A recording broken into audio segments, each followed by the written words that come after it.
G'day, welcome to a Sunday night AA meeting. Thank you very much for joining me on what could be a confusing night for many, because tonight is the start of not being daylight savings, and this is the way it will be from now on. All the states of Eastern Australia are on the same page. Thankfully, that's for you quite out there. 7 p.m. Australian Eastern Standard Time. Welcome to AA. My name is Adam. I will be your host. And I, like you, am addicted to aquariums. We've got a really big night to unpack tonight. We've got a guest, well, not a guest, we've got a new member of our AA group that many of you will know.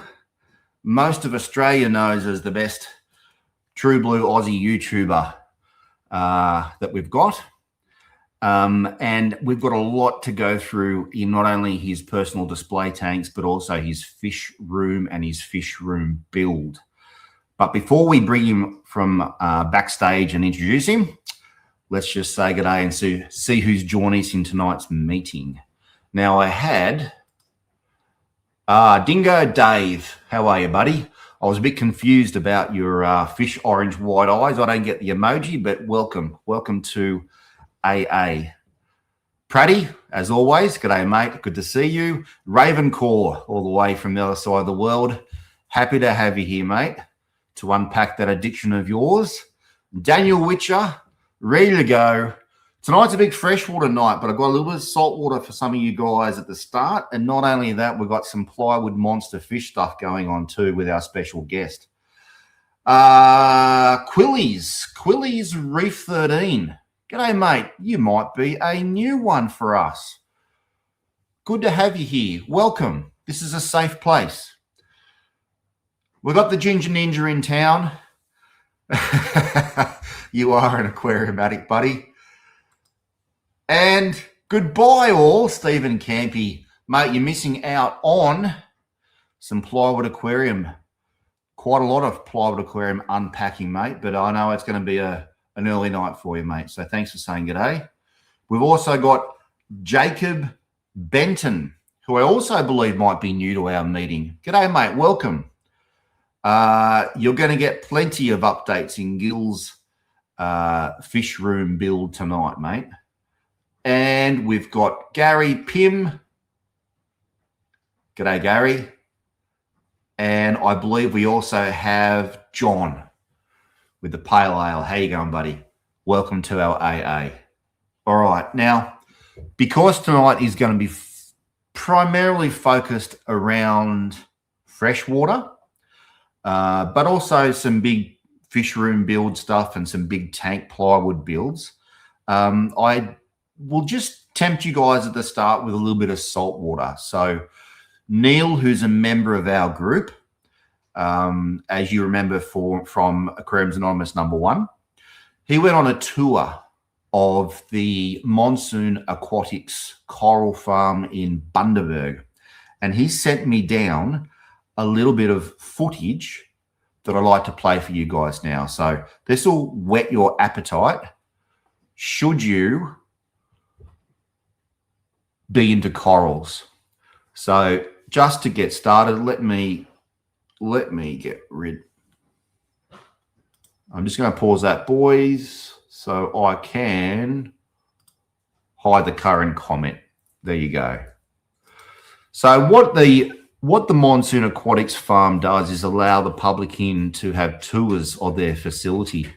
And this is a aquaculture facility for corals on the central Queensland coast, the Bundaberg region. They obviously do have a facility in Cairns, which is for wild collected coral, but also wild collected fish.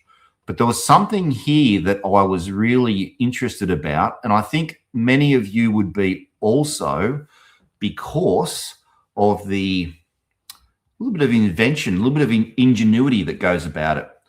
So these are the standard coral frag raceways, I guess you'd say, shallow tanks. But what we're about to see is their new design for growing coral. And here it is here. And besides the shape, which is a I liken it to a racetrack. Check this out. So that is their new invention for water motion in these raceway aquariums. Obviously, they're investing a fair bit into it with plenty of new tanks also. We'll see if we can go back and see that paddle wheel again. Here we go. Because I thought this was brilliant. And from what I understand, they've got it going for 6 hours one direction and 6 hours the other. And obviously the tank is linked. There we go. Obviously the tank is linked. It's a complete circle, which allows the motion of the water to flow and continue getting momentum as it goes around.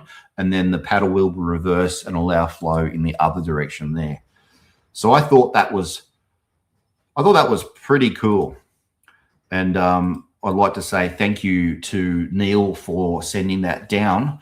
I've also got a little bit of footage for some discus. He has a bit of footage there with the dosing of brine shrimp automatically on every single discus tank. But I'll show you that a bit later on because I feel like it's going to marry in nicely to our guest tonight. Let me bring him to the stage and he can introduce himself. G'day, mate. How are you? G'day, Gils. My name is Gil and I'm an aquarium addict. It all Welcome. started back when I was a young fella at a very young age. My pop had a big tank and I used to spend hours sitting in front of it.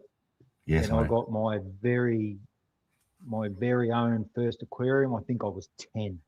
We had a 4-foot goldfish tank in there and that was mine, and I've had tanks on and off ever since. That's it, mate. That's a sign. Been keeping fish for 15 years because I'm only 25. That's it, mate. The beer doesn't show it at all. Now, mate, you've got a lot. We've got a lot to go. So anyone that doesn't know, this is Gil, who's from Gils Fish Room, our YouTube channel. Mate, you love a bit of South American action. Is that correct? You've got, because it suits my water perfectly. There you go. You've got a couple of decent sized displays in the living room area behind you, as well as the inside fish room. And something else, let me just give you guys a little bit of a teaser. Gil, just hang there. I'm hanging. There we go. So there's a little bit of a teaser about what Gil is up to in his brand new fish room. And I guess we'll find out shortly as to the reason why he is building a brand new fish room. So let's get started, mate, because we've got a lot to go through. Do you want to just give us a bit of a quick overview of your display tanks and take us into your indoor fish room? There we go. Let's go for a drive. Turn this around. That one there. That one there. And there's my wall. This was sort of the first tank in this house. After a few years off, I always wanted an 8-foot tank, and there was nowhere in the house anywhere where I had 8 foot of wall space, so I had to put it there. On the other side of that's the laundry, so I pulled all the laundry out, so it's just got the washing machine stuck up one end, and that was there. And then have this one here, which is my temporary tank. I had a mate who went out and just had to have some L600 leopard cactus plecos, and then decided he was going to move to Cairns. So he said, can you mind my plecos for a couple of weeks till I move? And I had this old tank out in the hay shed, so we dragged it in and set it up, and that was about 18 months ago. And he doesn't look like picking them up anytime soon. They're in there. Trust me, they're in there. Throw a bit of food in. They're big boys too, aren't they?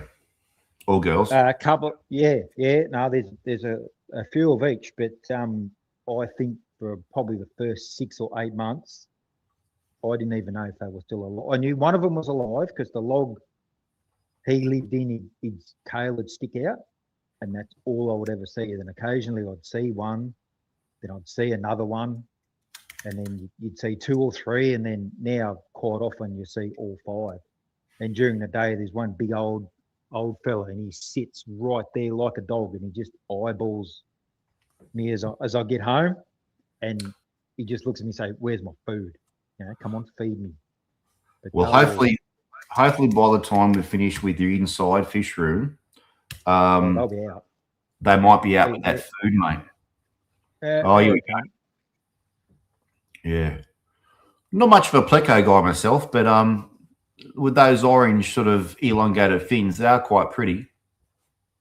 To be honest, I never really was either. And I thought, oh, look, I'll put them in there. And then I'll put all the tetras and stuff and made it look pretty just because it's in the middle of the lounge room. Yep. But I've grown quite attached to these fellas. Like, they are pretty cool. And they do have a few really good barneys occasionally. They get stuck into each other, but yeah, they are highly entertaining when they're out and about. Well, now you've done a lot to that tank, which we will go through a bit later on, Gil. But with obviously the plants, the lighting, the shades that you've done to it, which are a little bit bespoke, you might say. But before we get on to that, do you want to just take us into your inside fish room? Okay, behind door number 1. Now, excuse the mess. I had every intention of cleaning this up today, but I didn't get home till late. So none of that is meant to be in here. And it never was going to be in here. There was going to be a couch on that wall. But I bred a heap of angels for a guy and then had to put this shuttle in, and I'm doing a heap of snails for a pet shop. So they're all in there. And that's just all a few bits and pieces. That is doing some albino cherry barbs. So I breed it, they spawn in the basket. That's just a pond plant basket made out of mesh, from $7 from Bunnings. There's some cork zip tied to it so it floats. And there's just a heap of, well, probably can't see it. It's just chock-a-block full of Java moss and half rotten plants and infusoria. And so I'll leave them in there. There's a few fry swimming around now, but I'll leave these in there for another week or so, and I'll get 2 or 3 spawns out and then take the parents out and just let the fry sort themselves out. Gil, because I recall you starting this fish room build a while ago. I recall you doing the, there it is down there, the plumbing. I think you had hot and cold plumbing, didn't you? Do you want to take us a little bit back to before we get to in the nitty gritty of each tank and each fish, do you want to just take us back to the overall concept for the fish room, what you want to put in there, what was the important facets, what was a little bit of a tricky thing to overcome, and maybe the first tank? Well, I haven't got a lot of room. This fish room was just for that rack. And they were all going to be just different display tanks, and that was it. I wasn't setting out to breed anything. It was just to sit here, and then there was meant to be I had a couch, an old couch that sat out in the shed forever, waiting for me to move all these tanks, which never got moved. And it was just meant to be somewhere I could sit in here, hide from the kids, and just sit down and watch my fish in peace and quiet. And then, life kind of took over a bit. Started babysitting a few fish for other people and breeding stuff for other people, and got a little bit carried away. Okay. So that was so your fish room wasn't so much about breeding, it was more about having displays that you can sit back and enjoy. Yeah, it was just somewhere to sit and relax, And the only sort of real the big thing was that used to be there was no door there. There was whatever they are, 8-foot window there. So I pulled the window out, filled half the wall in, put a little window at the top and put the door in there. Yep. Just so I can go in and out. It makes it easy to get the tanks in and out. And I can just open it, run a hose out if I need to. That's just, that's my advice to anyone considering a fish room or having more than one tank is the first thing you do is figure out how you're going to get the water in and get it back out again. Then organise everything else after that. Yeah, I've got to drain through the wall there, somewhere up there, there. Yeah, we can see it. Yeah. So is that like a I guess you'd call it a drainage manifold that you can just drop the siphon tube into? No, these all have overflows on them. Oh, okay. They drain into that, and when I want to manually drain, I've got a short hose, and that's a boat bilge pump. You know, when Yep. the boat starts to sink, that's what you pump the water out with. So I Yep. connect the hose on there. Oh.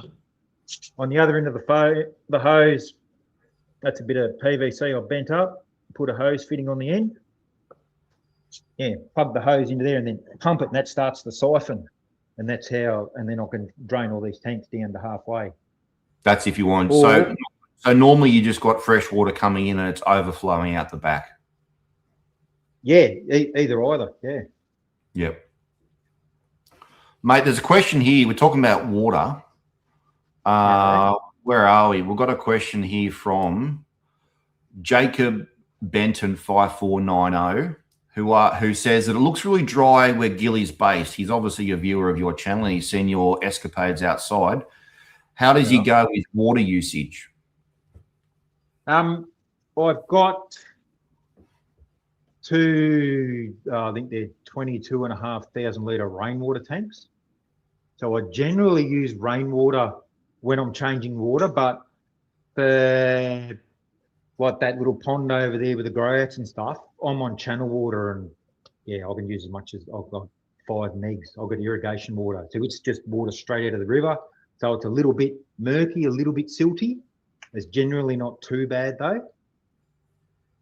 But yeah, because I'm not on town water, so the amount of water is not too bad if I don't mind using channel water.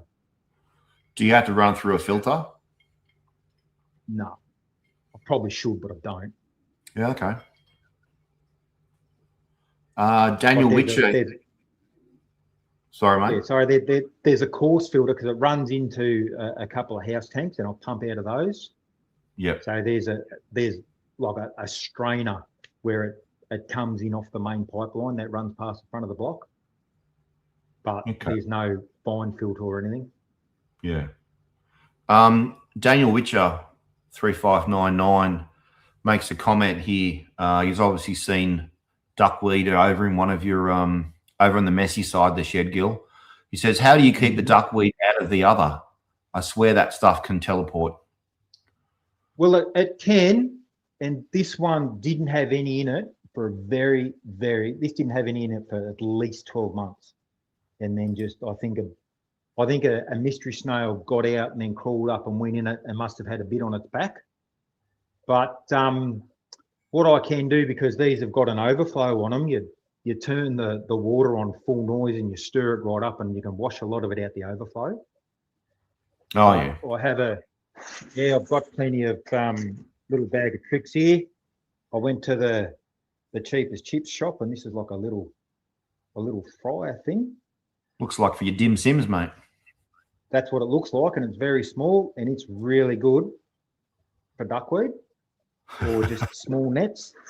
Yeah, and then but I let it go in a few of these smaller tanks because it's great food for everything else. Like the geos and the angels love it, and I stick it in the microwave and zap it till it doesn't float anymore, and feed that to the snails and shrimp and stuff. And because apparently it's fairly nutritious. Yeah, it's very high in protein. Yeah, very high in protein. But he's right. It just does find its way everywhere. So, mate, which do you want to run us through your display tank wall there? Maybe do it in order of the tanks that you set up. I'm assuming you didn't do them all at the same time. You probably worked on one first and then moved on to the next one. Well, this one was first. Right. Well, this one was finished first. Yep. And so it's had a couple of, it did, when it started, it did have a dwarf hairgrass and Monte Carlo and HC Cuba carpet. I really sort of pushed that force perspective where I had all big stuff at the front and all smaller stuff at the back.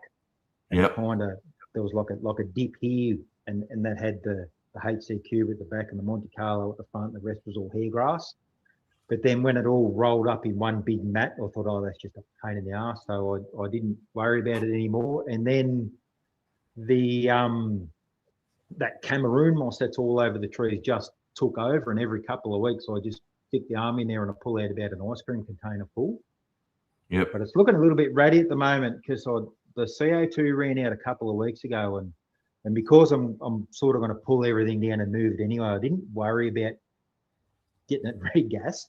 So I've got like a bit of algae and stuff, and everything's looking a little bit ratty at the moment. But yeah, no, this was the first one. This was something I wanted to do. I saw a photo on a calendar is what inspired this one, and I thought that would look so cool. And then sort of I got on the Google web and then realised, a forest aquarium is a thing, and everyone's done one. But I didn't care. I did it for me, not for anyone else. And that's what I ended up with. And you got, by the looks of it, you got are they guppies in there? No, there's some endless live bearers. Are those big blue ones? Right. Yeah, just some blue panda males, and the little green ones are what are they? They're rasboras, Kubatai rasboras, neon green rasboras. Yep. Hey, can you go in a bit closer? Because I heard about the Kubatais, and I have never seen them myself, but I've been hearing a lot about them. Let me see how are they. They were raving about them over in the States. There was Primetime Aquatics, Jason. Do you rate them? They look kind of a yellowy green to me here. I can't really get a. Yeah, look, they're the looking through my phone, it's probably not really doing it justice. Yeah, they sparkle, and they've got a real green belly, and then a stripe down the side which is real neon green, and then a bit of sort of bluey purpley on the top and on the fins. But if I open that door and it gets natural sunlight on it, they just look absolutely unbelievable. Okay. They are, if you light them right, they are pretty impressive, and they only get that big. So that's why they're pretty cool. They're easy as buggery to breed. So is that a case where you got to start pulling your lighting towards the front of the tank and angle it down, on an angle from the front so you can get that reflection? Yeah, if they sort of stick to the front a bit, but yeah, this one's sort of halfway. It started at the front, but then bugger eyes and around the cord keeps pulling the light back. Yeah. But can't have it too far forward because then all the plants at the back struggle a bit. But yeah, but no, they are very, very cool. All right, mate. And then where'd you go from there? The next one, I did a Brazilian scape, which looks nothing like it does now because same story, ran out of CO2. So, and all the Monte Carlo and all that ripped up, and I didn't worry about putting it back. And I do remember that. It did look really good. It did. Yeah, and I pulled a few of the rocks out, and look, I'd walk past it and go, oh, geez, that needs a trim. And the next week, should have trimmed that last week. I'll do it this weekend. And then about a month later, I'd do it. Yeah. And and then everything underneath all died because it didn't get any light. But that's just mainly, my lack of maintenance. Yeah. Yeah. All right. So in the new fish room, I'll do one nice fancy planted tank, and I think that'll be enough. Well, I'm going to ask about that when we get to the sit down and go through your new fish room build. But we'll keep having a look through what you got there, eh? Yeah. So you're not. Oh, you got a Blackwater tank. Yeah, that's the Blackwater. And that's the one with the DIY resin background made out of paper mache. Yeah, I remember that. Yeah. See me. Yep. And this has got. This did have my pistos in it, and I moved them, so it's got green neons in there. Yep. And there's a whole bunch of Adolphi cories. Oh, really? They're not going to come out. It's a bit late at night. Okay. They're all sort of out in the morning, buzzing around everywhere. But I think there's about 10 or so in there. They haven't bred yet, but he's hoping. Had the neons bred? I haven't seen it breed. I've seen like the female really fat for a while and then be really skinny, so I could only assume they bred. Yeah. And obviously with the cories in there, even if they did, some eggs found their way down the bottom there, they're probably going to get cleaned up. Yeah. Yeah. That tank reminds me. I don't know if you're familiar with Scott Fellman from Tannen Botanicals over in the States, and he the Tint podcast, and he set up that green neon botanical aquarium where he didn't put any inputs into it, no food, just a complete leaf litter substrate, no filtration. There was just water movement. It was an all-in-one, but the heater was out the back in the all-in-one, just so there was water movement, and didn't feed the fish, and they bred, and he tore it down after 1 year, I think, but his experiment was proven, more or less. Yeah, well, apparently they'll eat the odd insect larvae and stuff, but most of it is the microorganisms and bits and pieces they pick up. And you see these ones they'll go through and they'll pick through that leaf litter. So they're finding something on it. They're definitely, they're not eating the leaves, so they're eating something on the leaves. Fungi. Yeah. Okay, that's cool. There's something about Blackwater aquariums that really appeals to me. I think it's just the easiest way to get the most natural tank out of the lot, because then if you get nice plantable, you got to trim it or it gets overgrown. And at the Blackwater, you just manage your botanicals and that's it. Yeah, and it can seem sometimes that when you're doing a nice planted tank that it almost just feels like you're trimming a garden as opposed to a piece of nature, because it's not really a piece of nature. All right, mate. What's our next tank?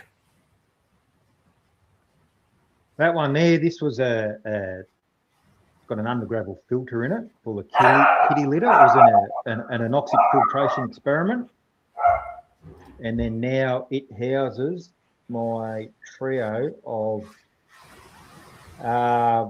Apistogramma borellii opals. Right. So there's the male there, and the females will be somewhere. The lights are normally off, so everyone's sort of buggered off, I think. But there was one, I think there's one on eggs in that little coconut hut up there. But the other one was out and about this morning, but things might, oh no, there she is, down behind him. You can see her face there. Yeah, but when they're ready to spawn, they go bright yellow, like ridiculously yellow. So this is a Apistogramma borellii? Yep, borellii opal. Opal, okay. Yep, so they're blue with the yellow fins. Okay. Mate, I've got a question for you about, it's just referring to the previous tank, which was the Blackwater tank. Yes. Ravencore asks, how is the paper mache background holding up? Yeah, it's fine because the paper's inside the resin. So the paper mache was just to get the shape. Yep. And then I put a couple of coats of resin on the top and then scraped 99% of the paper mache off, and then anything that was left was stuck to the resin. So then I put a coat on the back. So the paper's inside the resin. So even if the paper did rot somehow, there's enough resin there to hold the shape. So it was just something, an alternative to using styrofoam was all it was. Yeah, and then having to melt it out and get gassed by the fumes. Yeah, one, because I just couldn't get any styrofoam. And two, every time I go near styrofoam, I end up with a shed of those little balls. They just end up everywhere. Yeah. And the paper mache, once you scrape it off, you put it back in the bucket, you can wet it up and go again.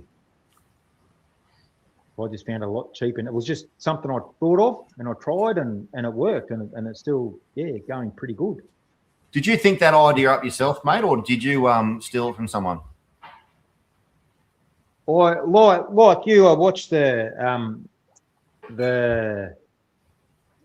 old mate up your way, Australian Biotopes, the video where old mate put the demonstration on it, the tech den there. Oh yeah. What's his name? Yeah, old bloke doing. He did the styrofoam and then he goes and melts it out. Yeah. Yep. Yeah, but I watched that and I thought, geez, that's cool, but that styrofoam's a lot of mucking around. There's got to be a better way than that. And then so I just thought, paper mache, why not? Yeah. I was going to try clay and try sand, and I just thought, paper mache, even I can do that. Yeah. Getting back to your childhood roots, mate. Thank you, my love. Yep. And talking about bespoke lighting, that is just a GU10 down light on a piece of heated up and bent PVC pipe in a baked bean tin painted black. And it looks like one of those fancy marine lights. Did you say a baked bean tin? Yeah. Took the label off and painted it. But yeah, just a baked bean tin, PVC pipe with a wire up the guts and a GU10 downlight in it. And it's so I think it's about an 8 watt, 6,500 Kelvin daylight. Yeah. Because it's so high and you get that little bit of water movement, you get, I don't know if you can really see it with all my reflection, but you get all that shimmer through there.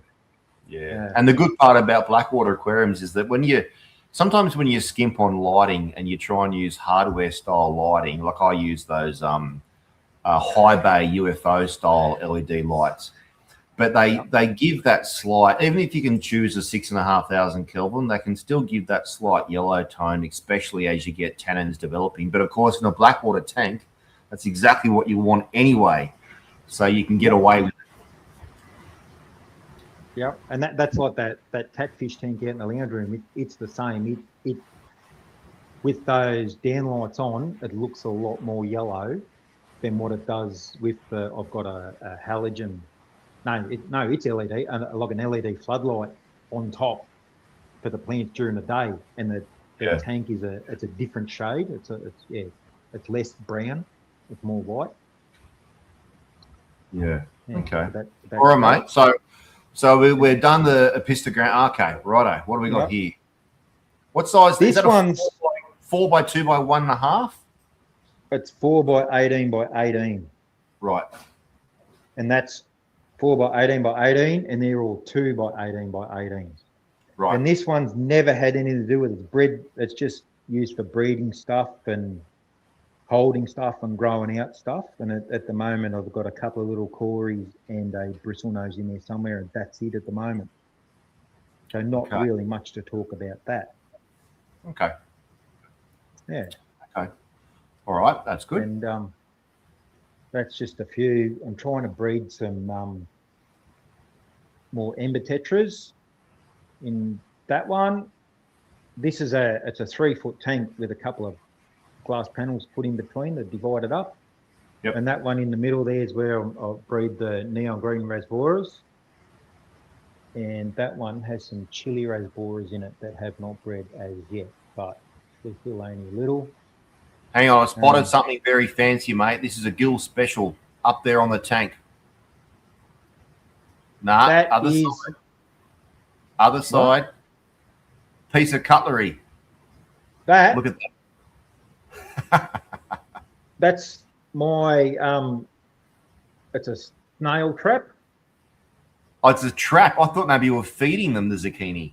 Well, it's feeding it's feeding mystery snails and feeding bristlenose, but it's also catching these little bladder snails. Oh yeah. And yeah, so that's a big investment there, costs a lot of money. I went to the Red Cross shop and saw the old ladies there, and I got 10 old forks for $1. Nice. Yeah, just grabbed a pair of pliers, bent the end, and that way you can feed zucchini or catch snails with zucchini without getting your hands wet. Nice. I was going to paint it, but I thought I'm not about the money, so I'll let people have that one for free. Not a bit like your patented water change device. Yeah, hadn't made a cent out of that one. Yeah. No. What are they? What are they? Breeder boxes on the side or something? Are they? Yeah, they're the breeder boxes. You can't really see it's all turned off, but somewhere here is a 2-litre milk container with a bit of mesh in it. That's to stop the fish going down there. And you put some Java moss on there, put a rock on top, and then that hose there, which goes down through the handle into the bottom, slides over the uplift tube for that. And then so pump air in the airline, it pumps in the bottom, and then as it goes up, it takes everything in there up into the breeder box. So when the fish spawn on top of that, all the eggs fall down into there and then get sucked up and deposited in there where they hatch. But hang on, confused. But where are the adult? Where's a pair of fish? Where are they located? They're swimming around in the tank. This goes inside the tank, not outside. Oh, yeah. Right. So you're convincing them to lay eggs on the moss. They'll fall through. They'll fall through down to the bottom. Yeah, it's for egg scatterers. So right, most egg scatterers will try and scatter in something, like on a bit of around some vegetation or something.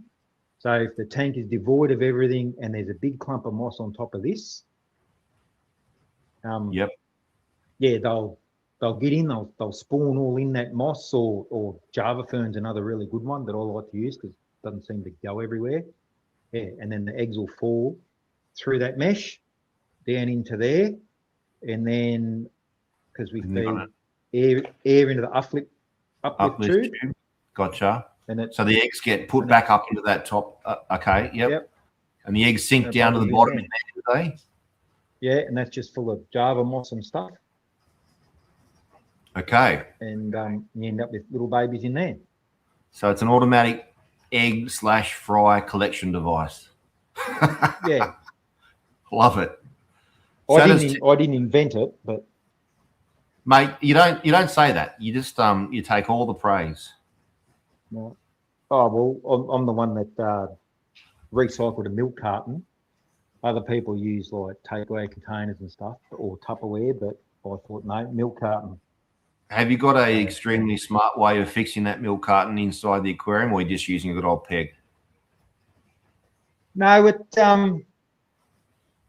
the uplift tube holds it, and if it wants to move around or anything, I get like a suction cup with a clamp on it that used for heaters. Yep. And just stick that in the glass and push down, and it'll hold it. Okay. It seems that there's another fellow YouTuber out there that's using a similar system, mate. Daniel Witcher 359 has stated that Paul Stingray. Have you seen Paul Stingray? He's got Paul's Aquarium in Brisbane. Yeah, the dude with the goanna and the tattoos. Yeah, I know. Yeah. He does the unboxings and stuff. So he's doing something similar. Yeah. Great minds, mate. Yep. And that's my new step ladder. I was very excited to get that because I never knew my real ladder. And this is just all, just breeding a bit of stuff in there. I don't think they have anything in it at the moment. That breeding some Prestella or X-ray tetras to go in the plywood tank. Okay. So you're breeding your own fish now to get your numbers up for your big build that's coming up, rather than having to buy them all yourself.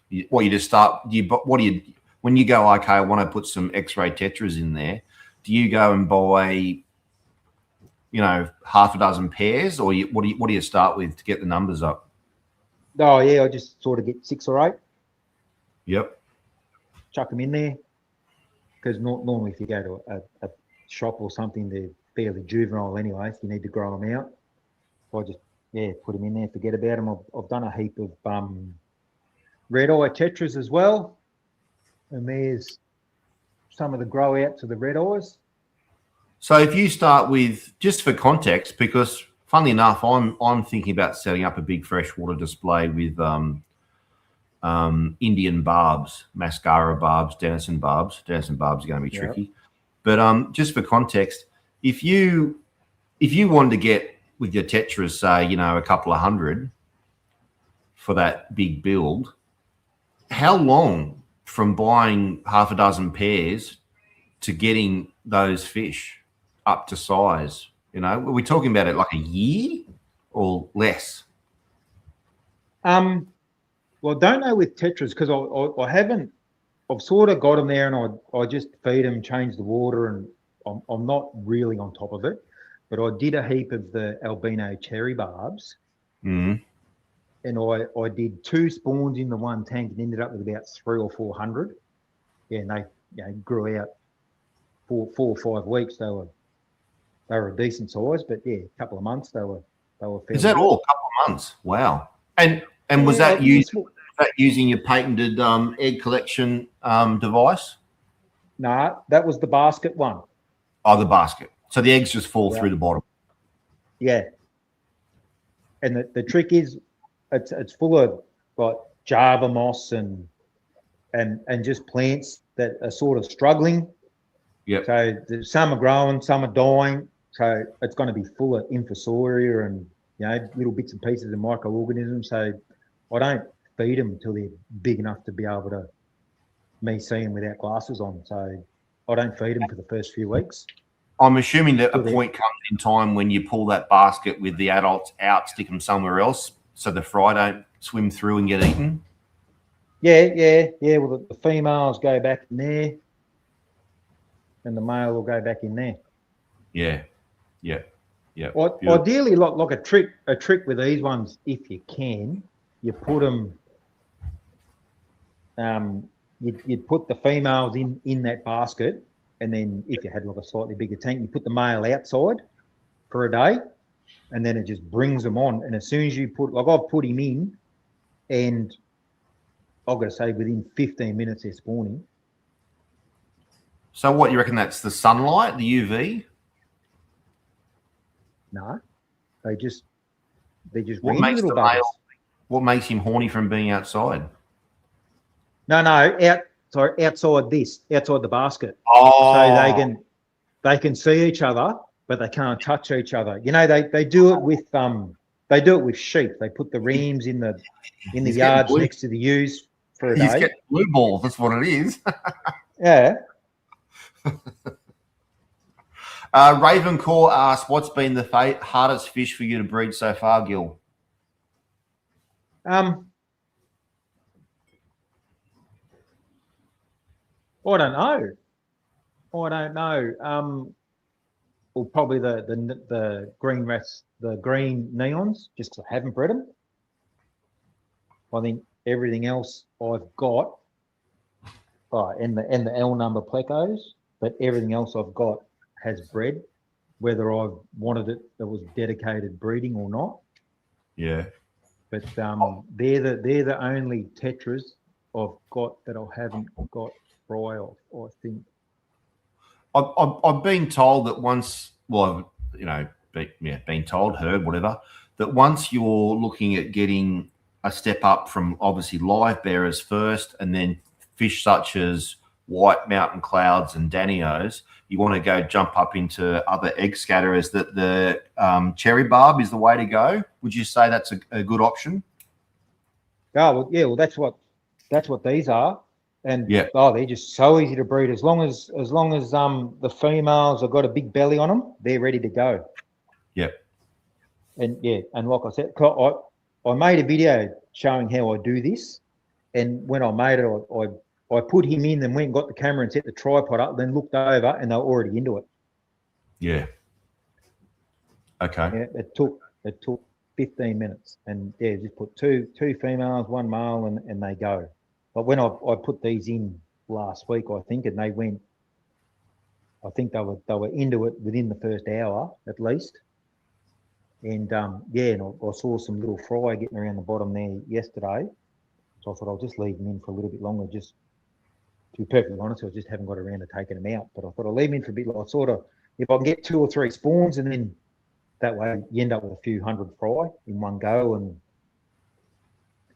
so I've got to find something to do with them. I got a question for you, and Praddy87's got a question. I think mine's going to be a little bit easier.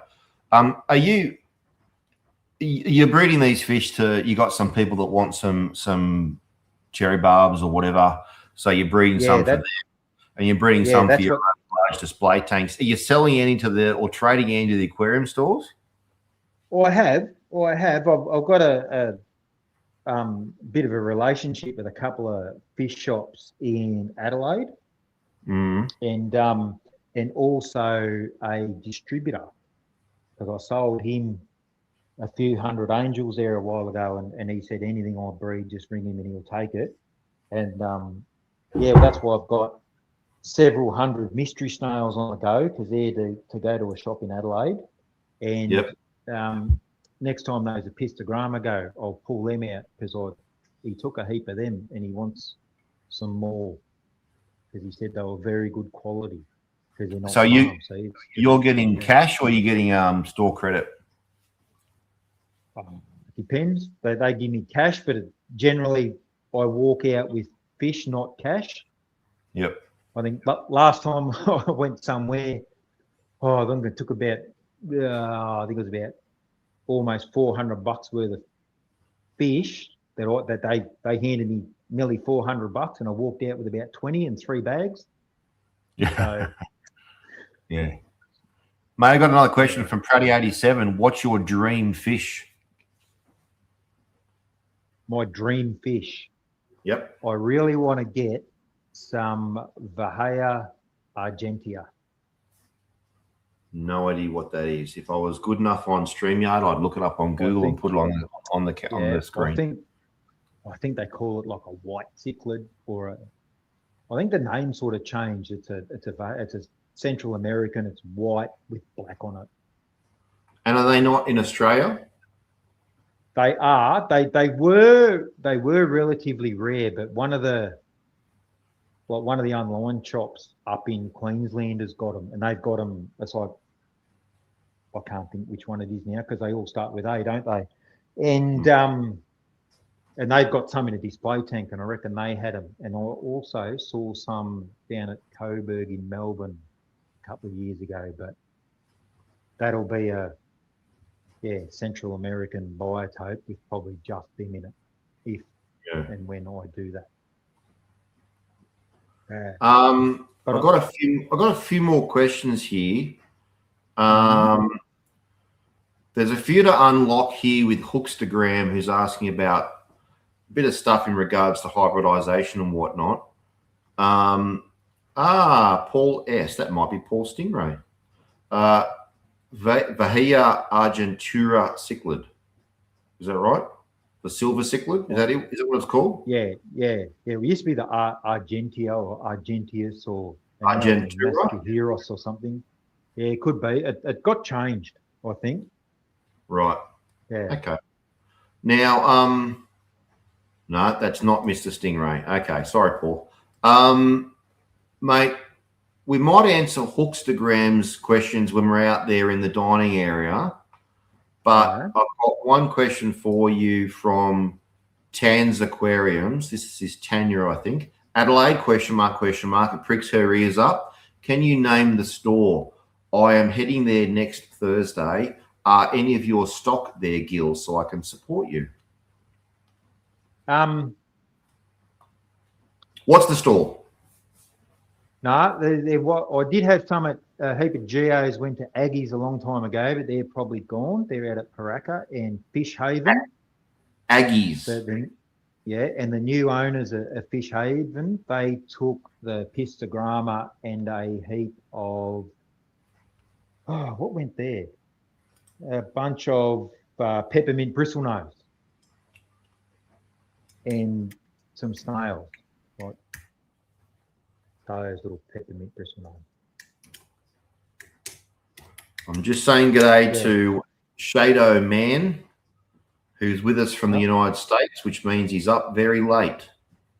Howdy, partner. How you going, buddy? Must be, what is it over there, Gil? You're more familiar. It must be in the wee hours of the morning over there now. Oh, it definitely would be, yeah.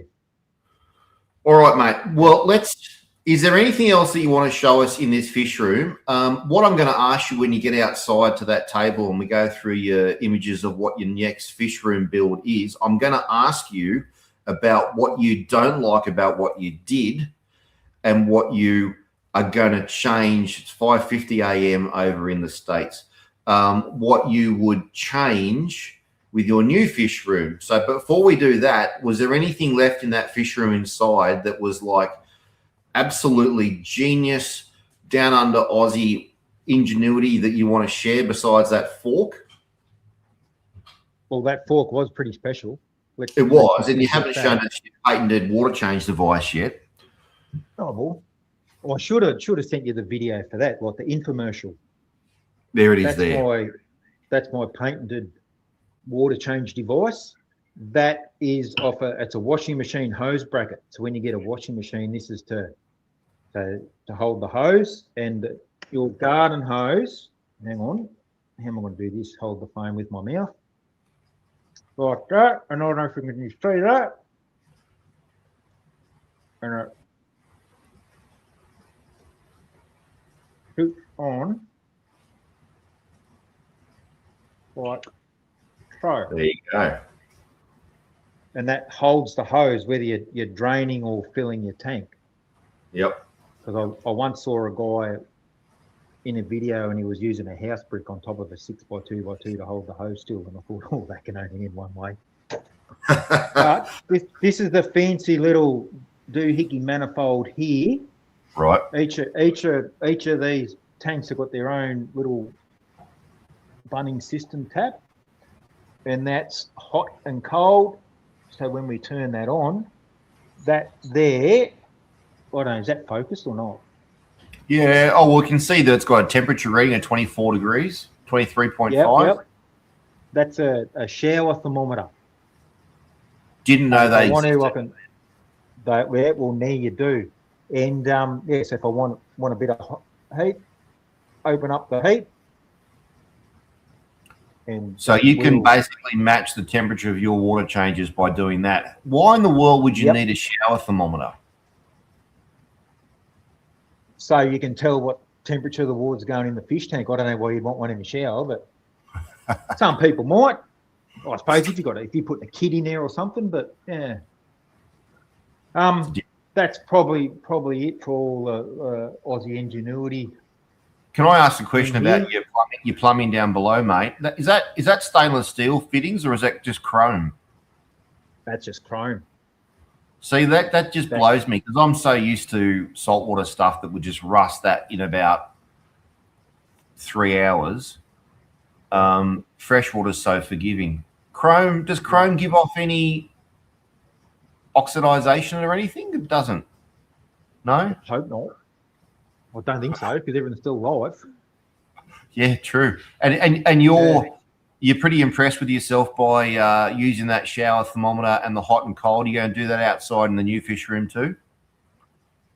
What I'm going to do, that because the only drawback of it, I wasn't really sure about how long it was going to last because, and I think like I said in the video, filling and draining lots of tanks, I'll probably use more water in 12 months than what most people are using a shower in a year.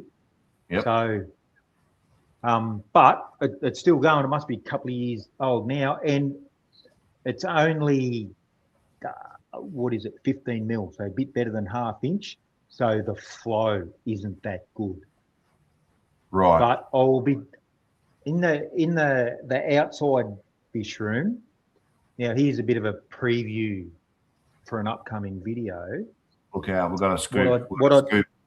Yeah, we've got a scoop. Don't tell anyone. I went and got an instant gas hot water system, like off a house. I went down to a wrecking yard, and for $110, I got this box, and I'm going to plug a gas bottle in it. And then when I'll only need it in the middle of winter. And so it'll be able to heat like some water because this is all right because the hot water service is just the other side of that door. But out in the shed, well, I'm not going to run a pipe all the way from there out to the shed. So I'm just going to have that. And I'll have a T-piece with a thermometer, and it's a Keg King thermometer that they use for brewing beer and stuff. Yeah.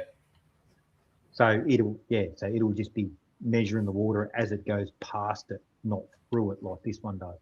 So there won't be the restriction. It won't be as instantaneous because you'll have to wait for the dial to go up and down. But look, as long as it's close, it's only mainly in the middle of winter when the water's coming out at like 8 degrees Celsius or something. And if you need to do a big water change, well, that's going to end bad. So I can just bump it up a little bit closer. That's all. Yeah. So, I mean, for many of us out there, we don't. I mean, for context, you live near Mildura, yeah? Yep. And that's the far southwest of the state. It's the far northwest of Victoria. Oh, the northwest. It goes so much I know about my own state, but it gets bloody cold there in winter. Yeah, it's desert here, so it can be, yeah. So I'm 3 hours south of Broken Hill. So and because I've got house tanks, like I've got tanks above the ground where all my water sits. So in the middle of winter, yeah, it can come out of the tap at like 6 or 8 degrees. Yeah. And so that's why if I can take the edge off, well, yeah, I'm not gonna. There'll be a bit less shock. But anyway, Mate, so all right. Yeah. We got someone's asking you. They're not certain that you're drinking, mate. Have you got an important question? Where's your drink, Gil? I don't think Gil drinks as much as what the other rest of us does. He's a healthy young man. Oh no.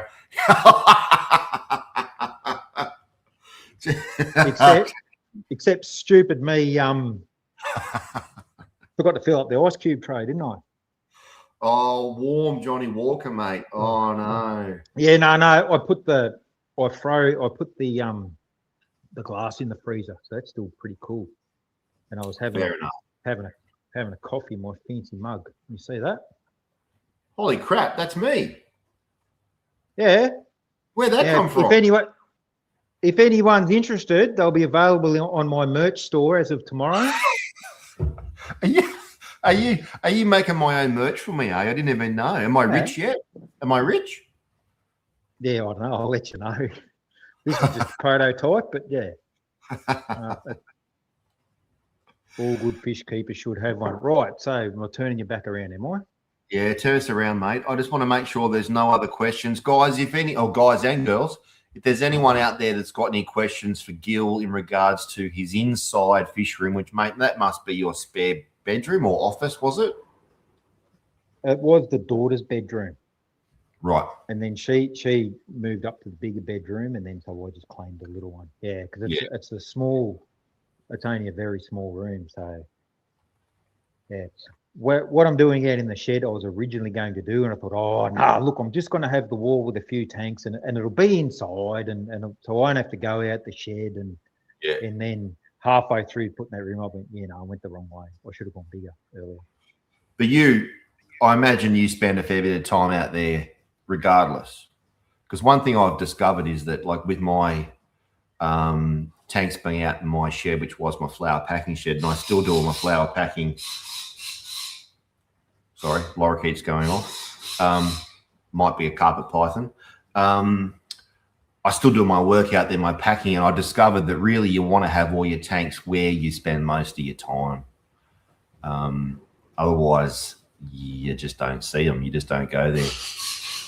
Exactly, and then now once like that little room, there's no chair in there. It's kind of go in, feed everything in the morning, and go. Leave. That's not. Yeah. Yep.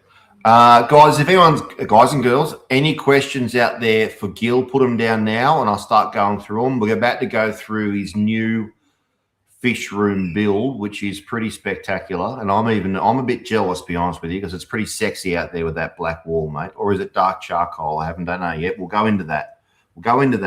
What do we got here? We've got David Smith. Best thing to do is wait until your garden hose is half frozen, then have a shower, and it hits harder than a whiskey. Fair enough. Pratty87, apparently my face is straight to your merch page. You have merch, Gil? You got Gils Fish Room t-shirts? No, that's too conventional. No, look, I'll just say quickly, the whole YouTube thing started from an office girl in Adelaide where I used to go, and I was when I was building the tank in the wall, and I wanted to borrow the work ute to duck into town to get something. I don't remember what it was, a bit of flashing or something. Anyway, and she said, what do you do? I'm building this tank in the wall, and she said, oh, that sounds really good. Send me a photo. So I'd send her update photos. Here's the hole in the wall, here's the tank, here's the frame, blah, blah, blah. Then when I got it all set up, she said, oh, email me a video. And I thought, well, you can't email a video. So she goes, right, now you've got a YouTube channel, upload a video on that and send me a link. So once I got the kids to figure out how to do that, I just did that, just thinking I'll just have a 3-minute video of the tank in the wall. And then when I bred the first lot of GF Vegas, I had someone who was on the Facebook at the time. They contacted one of the Geophagus group up in Sydney and said, "Can you identify this?" Because they were brachybranchus, but they were sold as something else. And I said, "I don't think that's what they are. So I'm not. I want to sell them as correctly identified." So someone got on, yeah, no, that's right, that's what they are. And then some guy got on and said, "Oh, geez, how'd you do all that driftwood?" So I made a video of how the driftwood all went together. And because I made some acrylic clips to hold the driftwood, someone got, "Oh, where'd you buy that?" Yeah, where'd you buy those clips? Well, then I made a video on how, and it just kind of went from there. And that's why I only do a video every few months when I do something interesting or I get bored or. Yeah, I should do more, but I don't. Yeah. Well, I'm sure there's going to be plenty coming up with all with this new build. Absolutely. Yeah. Oh, freaking hell. Quade, are you drinking up there in the bloody hot north, mate? Quade's saying, is that mug to try and make you drink less?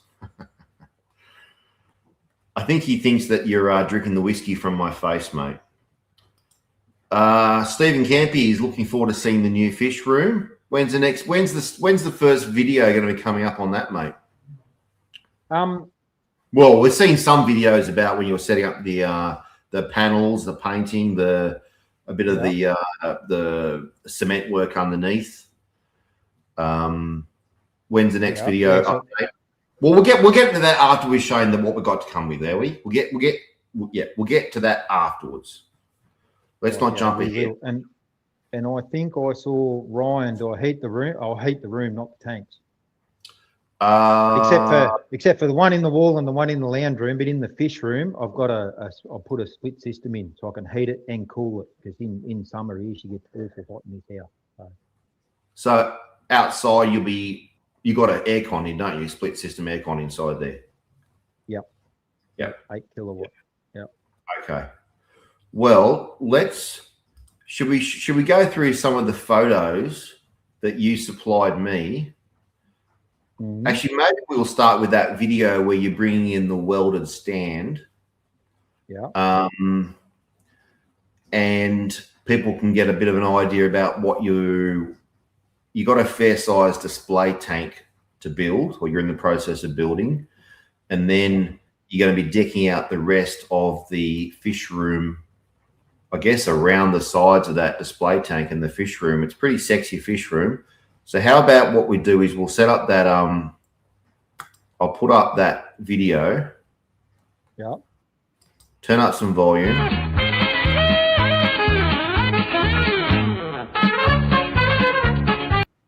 Hang on. There we go.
Now, one thing I'm going to say to start with, mate, is you're sporting the true Aussie fashion of jeans and thongs. Love your work. Yeah, no, there were some prickles out in the yard, so I had to wear thongs there. Otherwise, you'd be barefoot. So you got the tank in there. Now, let's see if I can show a picture of what you got going on here. Do you want to talk us through, I guess, rather than focusing on the tank to start with, do you want to talk us through what we can see around it, which is your very sexy black fish room? You got some lighting, which is installed up tight. We can see a manifold. Just give us an idea about the overall fish room to start with. Yeah, right. So it's 5 meters by 8 meters, and it's out in a shed, and it's lined with cool room panel.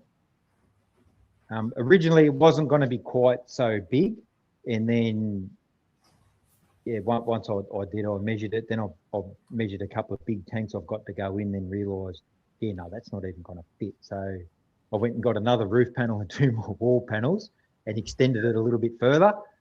So it's 50 mil cool room panel, and that in there's 3 skylights put in above that, because there'll be lots of jungle plants and climbing plants and stuff. The idea is to have that end wall just look like a piece of the Amazon. So they're solid skylight. Yeah, they're just $100 solar tube. So it's just the silvery ducting on the inside. Yep. Yeah, so I started with 1 and went, oh, that might be too bright, blah, blah, blah. And then, I'll put 3. Yep. And I remember you putting up a bit of a poll on Facebook. What colour should you paint the inside of the wall? There was the stark gallery studio style white. There was the moody green a la Serpa design. There was the black. Now I can't tell if you've got black going on here or if you've got a dark grey. What it is, it's black, but it's a white based black.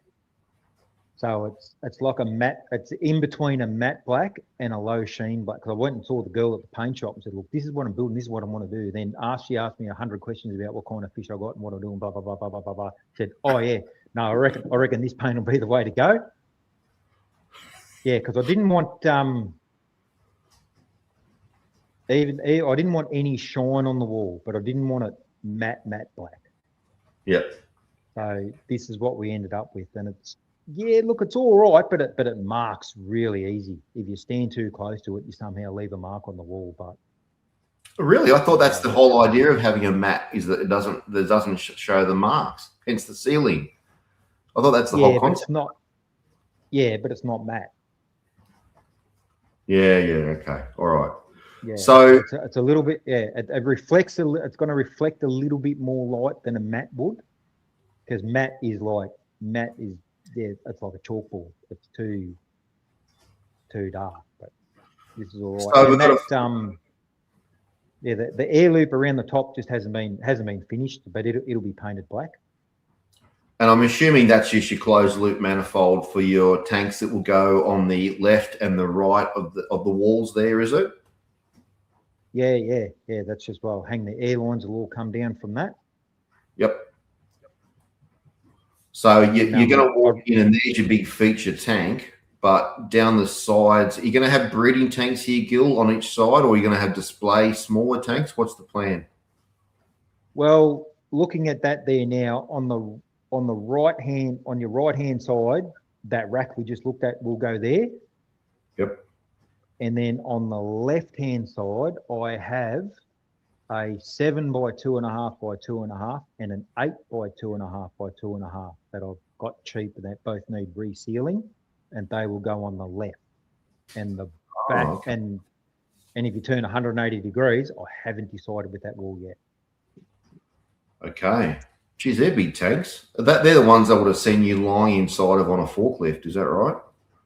That's correct. Yep. Okay. Got it. That on a steel stand for $100. That's unbelievable, eh? It's funny thing on Facebook is that people on Facebook Marketplace either want the fortune for their tanks, which are not worth it, or they just want them gone, and you can basically pick them up for $100 or free. It's either one or the other. There's never any in between zone, is there? No. Well, the thing was, he'd had it leaked. It's done a seal, and it's and he tried to get someone to fix it, and this guy was going to do it, and it all. I think it all just got too hard, and he's right into his reptiles, so he wanted to get it out to set it up as a reptile room, and I just said, "Oh, look, mate, I can't just, because he wanted $1,200 or something." I said, "Look, mate, I can't justify,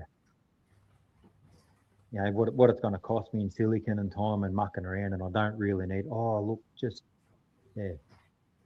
I think, yeah, I said $100. And then he said a few people wanted to get it, but no one would be able to move. He said, oh, it took 8 of us to get it in. I went and moved it. I said, just give me one other bloke. And we just, wheeled it on those little casters. We moved the big one in on. Yeah. Dragged it over and lined it up with the door and the lift and trolley that other photo the drum was sitting in. I just slid it across onto that and slid it straight out onto the trailer. So he's gone from 1,200 to 100. Yeah, he just had to get rid of it. Yeah, and anyone else and everyone else would go, oh yeah, they were going to pay more for it. We said, oh, how do we get it out? We can't get it out. No, sorry, it's too big. We can't move it. That's crazy. Now, Gil, there's some important business to be done on my side. And so what I'm going to do is we discussed beforehand your deliberations regarding the filtration of this tank and the staging or the situation or the positioning or the height of those blue barrels and the upflow filter principles. If I leave this picture at that for approximately 30 seconds, can I leave you to start talking about that? Yeah, no, go for it. Let me see if I can get you. No. No.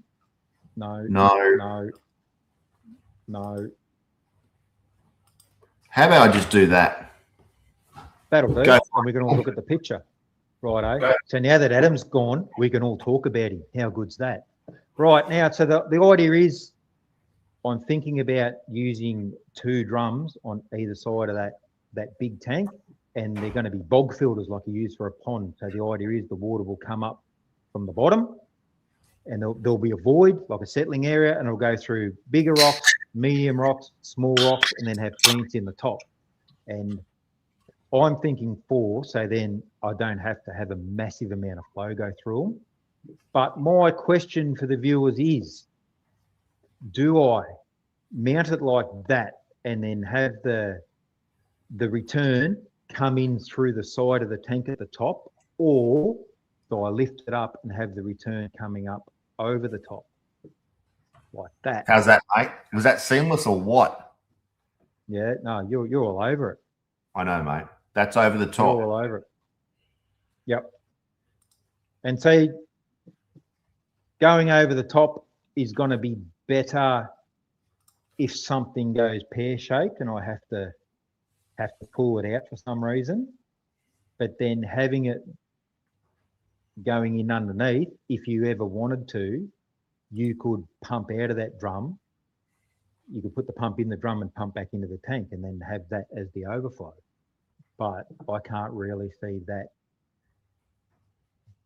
ever eventuating. The idea is just to have the bog filters.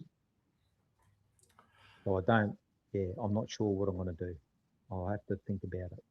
This is the most roomy. This is the roomiest side, isn't it? That doesn't look like a lot of space. And you're saying the other end of the tank for the other 2 barrels is going to be closer again?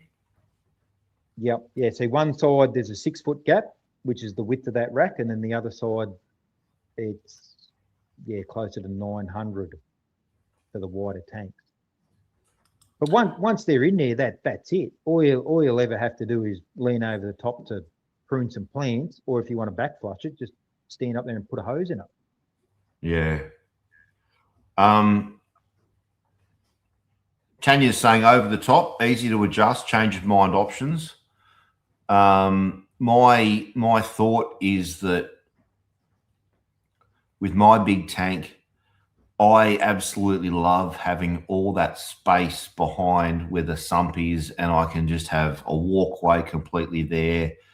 And I've realized that having wiggle room, not even wiggle room, like a foot of room around it, the more room, the better, because shit happens. And in the past, I learned this from an employee of mine that we used to do plants together and flowers. I was always trying to jam as much in as possible. And he was saying, Adam, back off.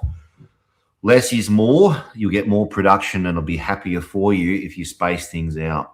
Mate, I'm thinking that you're going to go over the top. But if you go over the top, what are you going to do to make these blue barrels look pretty on the outside? I know you're going to put plants in them, but you're not going to leave them as blue barrels, are you? No. The plan at the moment is I've got some plastic mesh, and I'm going to get some fiberglass matting, some chopped strand, and instead of using paper mache, I'm going to use fiberglass and make a background for that tank. Well, then I'm going to make another background in between the tank and the ceiling, so it'll look like a riverbank. And then there'll be a shelf there with parlor palms and lamandra and stuff all growing up in the front, what looks like the jungle. Well, then I was just gonna, depending on the front of the tank, will just have black ply there, like the cabinets, like hinge cabinet doors. So I either do that or I just continue the riverbank down the front. I just run some fiberglass and epoxy with the oxide in it, the same color, to make it look like it's just you pulled a chunk out of one side of the riverbank. So you won't, the blue barrels will be covered up. But one thought, I went and looked at like an aluminium scaffolding plank, but I can't find anyone, because it'll have to span 4 meters, and if you stand in the middle of it, how much it bends. Because if not, I've got a really big old school aluminium ladder down the back, and I haven't measured it, but I reckon it'll be more than 4 meters. So I'll just be able to sit the ladder on top and then get up on it, and then it'll spin without bowing. Yeah. So yeah. Oh, you just stick a scaffold in the front and put a plank out from front to back, and just, you've been to work on it, to build it. Yeah. No, I know, or to maintain it, like to look after the plants and stuff. Oh, build it, you would just be able to stand in it. Can you can you construct a couple of ledges that you can just conceal, and then you can take the concealment off and just stick your plank onto? Yeah, I was thinking about that, but if I want to, considering having sprays up the top, like just some irrigation poly with some sprays, like on a timer, so you can mist it. Yeah. Or have a drip wall and grow moss up the wall, so the top one will have to overlap the bottom one, so water doesn't run down the back. Yeah. We've been thinking along similar lines, young Gil, because my Seaway tank, which is that 8 by 4 by 2.5 inside, is going to become empty because the fish are moving outside to that size tank. And I was thinking about converting that tank into a freshwater aquarium, which I think you'd appreciate because, you know. Yes. Yeah. And I was thinking about doing a dirty big clown loach biotope and going for a lot of maidenhead ferns and mossy timbers and things on the back, because there's a fair ledge at the back, just like you would. Oh, probably will now be bigger than what you've got because you're using steel, I'm using timber. But then the occurrence was that when I you want to mist or water these ferns and things on the back wall or on the back ledge of the aquarium, you need to start having some skirts that will allow that water to drain down into the aquarium as opposed to drain down behind the aquarium. So I was almost going to... what most people do in their house, they just use builder's plastic, like that goes under the concrete slab, the black plastic. Yeah. So you sit on top of the tank and then you attach it at the top of the wall, so anything runs down, hit that plastic and runs back in the tank. Well, I was thinking about glassing the shelf on the top to the back shed wall, glassing up, as in glass, not glassing, not fiberglass. And then you know how you get those semi-curved glass panels like from showers? Mm-hmm. Having one on each end to act as kind of a buffer for the mist and stuff. And then, so you built basically a box where the two ends are semi-curved, which will protect as the ends that then directs the flow back into the aquarium. But then that's just a flat bottom. So then I bought a false floor in, which is a sloped glass floor, just enough slope so that you can then start building your driftwood, or not driftwood, your mossy timbers and your branches and your ferns and shit above that. So it all comes down eventually, hits that sloped glass bottom, trickles down, and then just falls into the tank. But there are so many ways. Like a pallet? Do you mean like a palletarium? Yeah, pretty much. Well, that's what I'm going to do. But instead of having glass, make a fiberglass and resin background. That'll be waterproof. Yeah. Like the water will trickle down the front of that. Yeah. I've got some questions here, mate. Let's have a look. Put the old zoomies on. Okay, just so you've got a couple of votes for going over the top, by the way. There was only two people that said that really gave their thought processes, but it was definitely over the top for both of them. Anyone else? Can I ask if there's anyone out there that thinks that Gil should go through the wall? It'll be a lot more passive, a lot quieter. Obviously, at a power outage, the drum filter and the tank would equalize in their water levels. So there's a benefit there, but of course there's some logistical issues. Going over the top, Gil's going to have a slightly waterfall motion, unless of course you put the plumbing going down into the water. So it kind of silences it. But if anyone out there thinks that Gil should go through the wall, stick your comment down below, because I think Gil would like to get your input. Daniel Witcher says, indoor Lamandra. I've never seen that. Those matting roots may become an issue. I think Lamandra hystrix would work inside, but you'd need some bloody strong lighting. Hystrix is that matte creek rush is the common name. So it's the softer one that's more weeping. I had Lamandra longer folia or longer former or something. Mm-hmm. That's what I had in my koi pond back in the day. So I was thinking that grew really well. Did it get sunlight? Yeah, it was under shade cloth. I had laser light, and it was very lightly tinted. So in the summer it got too hot, so I put shade cloth over the top of that. But yeah, there was a fair bit of light. Yeah. And that's what the skylights there are for. You're going to need more light than that, though. Have you got some more lighting? Yes, I do. And now this is something I've been thinking about for a while. And what I'm going to do is have sort of two short walls come out, probably 10 inches a foot each side, like on the side walls, back from the tank, and then a bulkhead across the top of the ceiling, and then you'll be able to hide the lights in behind that and point it back. And then also, I was thinking getting one of the swimming pool with the rollers for the swimming pool covers, the big long aluminium things with a big roller on the end, one of those, and have a curtain, so I'm going to lower a curtain down. Why? So, but if I want to video another tank, you're going to get all the glare off those skylights. Yeah, then I can just wind that down. Or I can, if I want to film that tank and the lights are too bright and I can lower it down to the level of the tank and film the tank. It's funny, isn't it, mate? People, I don't know, like, I listen to a lot of YouTube stuff, right, on like education and things when I'm working, and fish tank stuff. And they say on that YouTube education that people that don't do YouTube videos don't understand. And what you're talking about now is a classic example.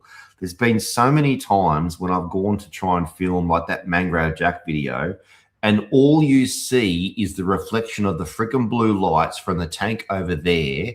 And what I have to do to film it is go out there at night time with everything else off and only the tank lights on to get a decent video footage. So what you're saying, it sounds crazy, makes a lot of sense. It does. Or you go and get on the Temu and you get a green screen frame, and it's like a big sheet of green, like a green screen, And it's two extendable poles. Hang on, wait there. I want to turn you round. This might be a bit dark, but hang on. We'll go that one. This is getting sexy, Gil. No. Yeah, no, that's only quick. Now, see this post, right? That just got a light on there for the house plants. But this post, and it's telescopic, and it folds up, and it's got feet. So there's two of those, and then I think there's 3 or 4 pipe that they all click in together to run across the top, and then you peg on a big sheet, which is your green screen. So then you can get in front of it and cut the background out. Yeah. Well, I got that, and I've got a king size flat sheet. So I clip that up. So if you're getting your, turn that around. When you get your glare, you set that up behind you. Well, that's the only way I can video this tank in the wall, because there's a white kitchen on that side. Oh yeah, right. So unless you go in at night, which shows up every little bit of crap, and there's way too much glare. Yeah. You just set that up, and then blocks the light. Yeah. It's an absolute pain in the ass. It's a pain in the ass, and it's like there's so much that goes into being a one-man band when it comes to filming videos that it does your freaking head in sometimes. But we won't dwell on that, Gil, because we're going to put some merch out soon. So we want people not to get put off by the YouTube thing. Vanilla orchids, mate. I don't know where that came from. No, they're talking about plants to grow out the top. Do you know vanilla orchid? Yeah. Yeah. They won't flower unless you were in the tropics. There was a vanilla orchid farm down the road from me, just outside of Mission Beach, back in the day. So by tropics, do you mean insulated panelled room, which is kept at about 25, 26 degrees with a fair bit of humidity because there's 4,000 litres of water in front of it? Do you mean tropics like that? But you didn't make the lighting cycle the same as well, though. So the closer you go to the equator, the more 12-hour you get, the less, 16, whatever the fuck it is. Yeah, summer. There's long days here in the summer. But No. I've got some like Monstera, heaps of different epiprenums or pothos like to go, and some. Yeah, I know what plants I'm going to use. Okay, talking about plants. Mm-hmm. I don't know. Maybe you got a Ficus Watkinsiana in a pot somewhere, do you, mate? I got to say, I'm just going to say, Gil. No, Gil, it's a Benjamin. Yeah. You're about the only bloke I know that would be lighting his indoor plants. Otherwise, it ain't grow. Yeah, I know, but that's the point, man. You're a bit of a catch, aren't you? Look, I am. Let's face it. Yes, I am. But yeah, we'll leave that to the viewers to discretion. Now, did we decide upon which was the best way to go inside this tank? No, we weren't going to do that. We weren't going to do that. We're going to do that. Gil, talk us through this.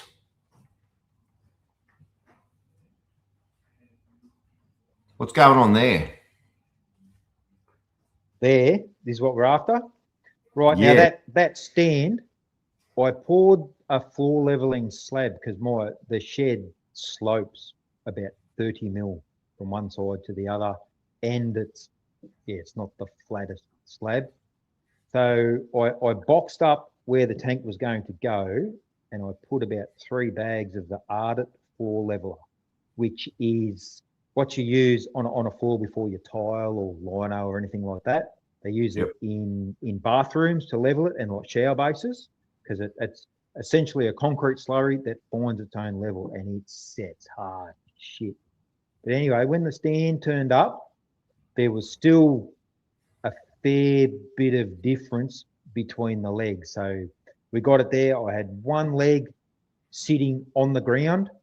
One leg had 2 1mm packers under it, and one leg had 3 1mm packers under it, and the tank was sitting perfectly level. And the gap underneath each of those feet went from about, I think one might have been 1 or 2 mil up to about 12 mil. So I could either go and get a buttload of shims and bugger eyes around to try and get them perfect that way, or what that is, that's a bit of 150 mil PVC, and I cut it in half. So I put the 2 halves around each and stuck it down with some 100-mile-an-hour tape, which sealed the bottom, and then mixed up some of that Ardent floor leveler, and then poured it in around each foot. And if you go to the next photo. Sorry, mate, I'm getting distracted here. We'll get back to that in a sec. Mate, we're going matchmaking here, buddy. Hang on. Yeah. Hang on. Mate, you might have my face on your mug, but I'm doing you some favors out there, buddy. There's Cupid sending a few bows your way, but we'll get to that in a sec. Don't you worry. Mm-hmm. Next photo. Next photo. Not that photo. Next one. That one. And you can, and you can see that's what we ended up with, all the different heights. And now and even if the foot wasn't perfectly parallel, so if you're using it like a traditional shim, you might be touching on one side, but they might be on a bit of a lean, and it's not. So now they are completely and utterly, the thing stuck to the floor. Yeah, they've actually stuck. Because when I had to jack the 2 right-hand side ones, the front and the back one had the shims under it, and then so I put the jack in between just to jack it enough to get those shims out, and I broke it off the middle one, so it's stuck like shit or blanket. It's not going to go anywhere. And now it's the full surface area of all those feet are all perfectly level. The one thing, that I was, well, I'll go back to the previous picture, that I was like, man, that's a fucking brilliant idea. And it's funny how you don't even think about things, and like everyone has their own approach to different problems. The one thing I will say when you're about to use a self-leveling compound is check the fine print, because self-leveling compounds are meant to work to a shallower depth, shall I say? Because once you get to a certain depth, and it does vary, I think some of them can go 25 mil, Gil, is that right? I think this one was 25 or 30. I think that there's a point that there's 2 levels. There's a level that it can go to by itself, and if you want to go deeper, you put some aggregate. So if I wanted to go 40 mil, you put a heap of 10 mil stone in it and then pour the leveler over that. But what I did, it's well within spec. It's nowhere near it. Yeah. So the only thing is I've got to seal it, because it's not suitable if you use it outside where it can get rained on and water's going to lay on it. That's not good for it. So, and that's why, I'll put a bit of sealer on it before we get water in there. So David Smithy has asked, can it crack? Seems like a great idea. David, this stuff, the floor leveling compounds, they're not just a cement or a mortar compound. They've got polymers and various things in there to bind it together to be very strong. But the point that I was getting at before with Gil, and as Gil mentioned, a 25 or 40 mil, if you put the aggregate in, is that if you think about cement mortar mix versus concrete mix, which has got the sand and the aggregate, the blue metal, it's the blue metal in there which acts as the binder, which acts as the strength. And that's where there's limitations with self-leveling compounds to a certain depth. But as Gil mentioned, to 25 mil, but you want to go deeper, add that aggregate. So you got to check the bags. What was the brand that you use, Gil? Dunlop Ardent from Bunnings. Ardent, yeah. Yep. Do you remember the MPA? There's a question here from Ross. No. But it's strong as shit. my neighbour's a chippy, and he used to build the concrete bases for those wind turbines. So I went and consulted him. I said, "What do you think about this?" And he said, "Oh God, yeah, yep." So that'll do it easy. And because I had another neighbour who's a boilermaker, and I got him to make the stand, and I drew these fantastic plans. Like I should have kept them. I could have published them. We could have made a heap of money selling these plans. And then he went, "Oh no, it's probably easier if I do it this way." So he didn't make it the way I wanted. So we've ended up, instead of having 15 legs on it, we've got 21. Yeah, but she's strong. She's strong. Oh yeah, no, it's not going anywhere. No. And so I think I worked it out roughly on the old slide rule that it's going to be between 200 and 240 kilos per leg. So that, because there's so many of them, so it's not a great amount of weight really. So Quade Ginger Ninja has asked, he might have missed it, which is true. Well, I don't think we fully described the size and dimensions and volume of the tank. It's approximately 12 feet, 3.6.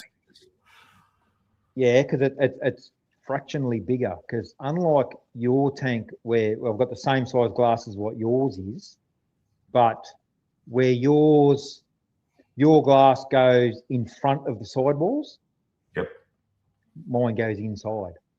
Yep. So there, you heard it here first, viewers. Mine is bigger than Adam's. But and it's at the moment it's a meter. That plywood is a meter. It's 970, I think, or something. It's 970, mate. Yeah. I love how yours is bigger than mine, but only approximately. Yeah. Only because I haven't measured it yet. And it's but yeah, it's almost 1200.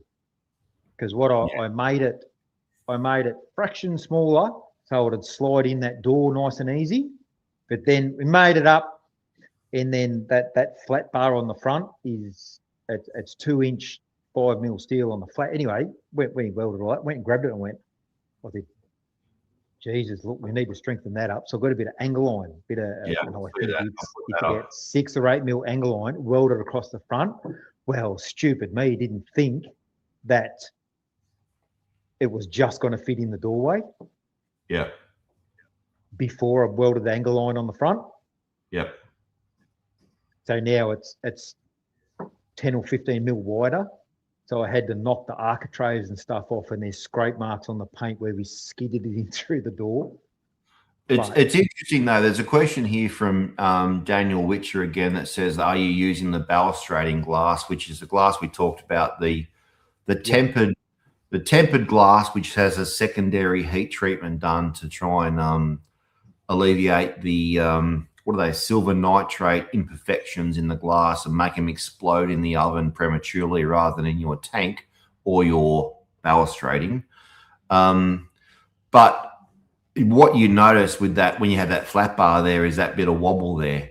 And there certainly is a bow with my tanks. So what you've done there with that bit of angle on the outside, we've talked about that, how to try and put a T in there, or, you know, what can be done to put a stainless steel flat bar on the inside. Okay for fresh, no good for salt, to just to strengthen up that middle butt joint. I think you won't have any bow there at all, mate. What sort of gauge is that angle? I think I wanted 10mm, but I couldn't get 10mm. 10mm? It's either 6 or 8. No, that's the thickness of that's the thickness of the steel. Yeah, well, it's still it wobbles a bit, but the glass will hold it. Holy shit, mate! Yeah, you won't have any issues at all. Guys, is there any mine? Yeah. So not only is mine bigger than Adam's, it's also stronger. It is stronger. Yep. Yeah. Hopefully. Yep. Hopefully. No, you won't have any issues at all, mate. Before we get to the Tinder event, should we ask, has anybody got any questions for Gil about his plywood aquarium or new fish room build?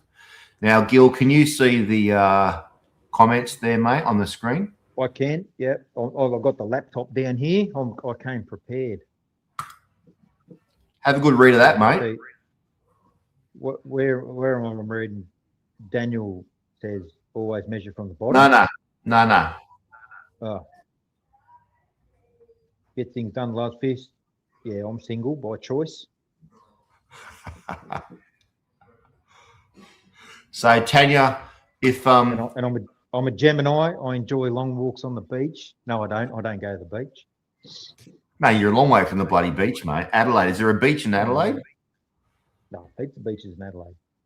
And you drive a big rig too, just to make it even more manly. Yes, I'm a professional site there.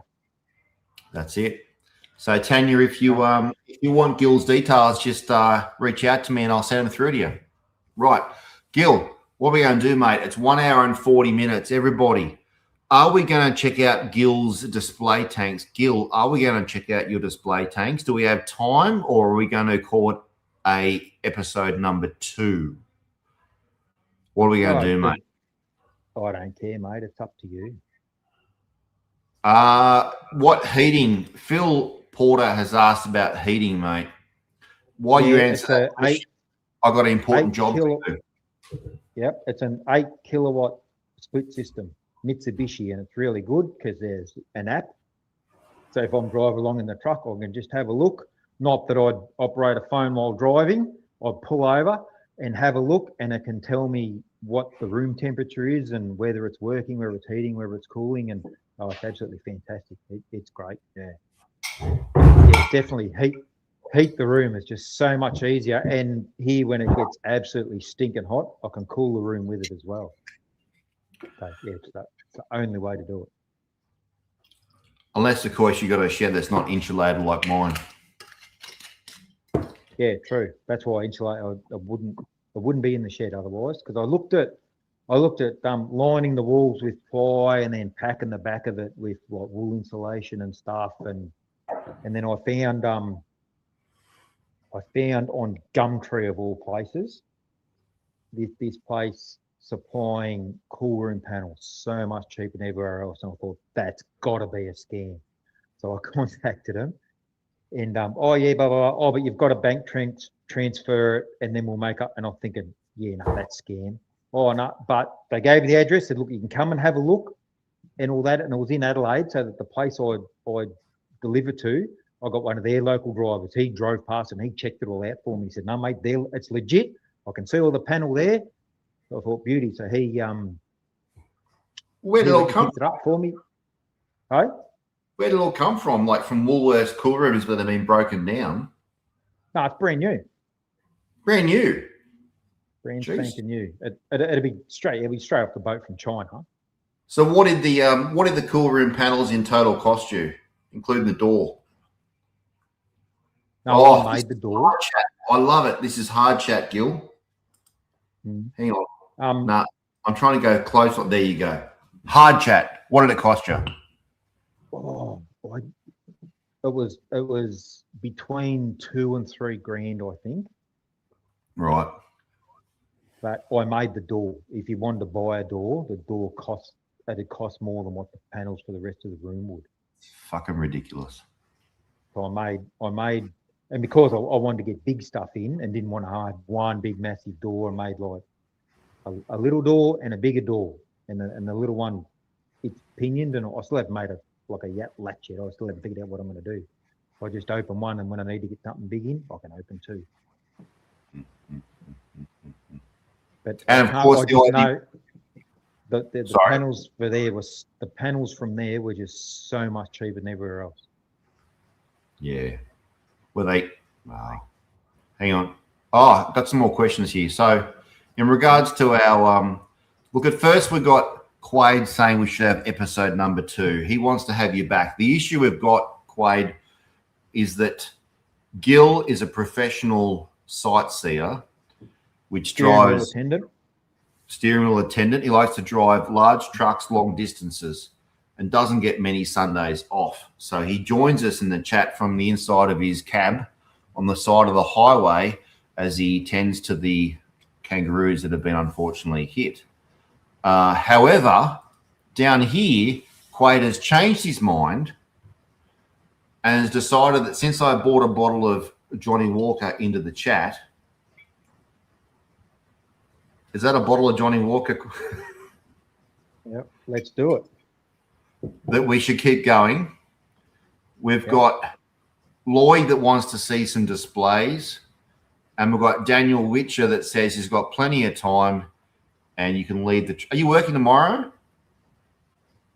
Tomorrow afternoon, yeah.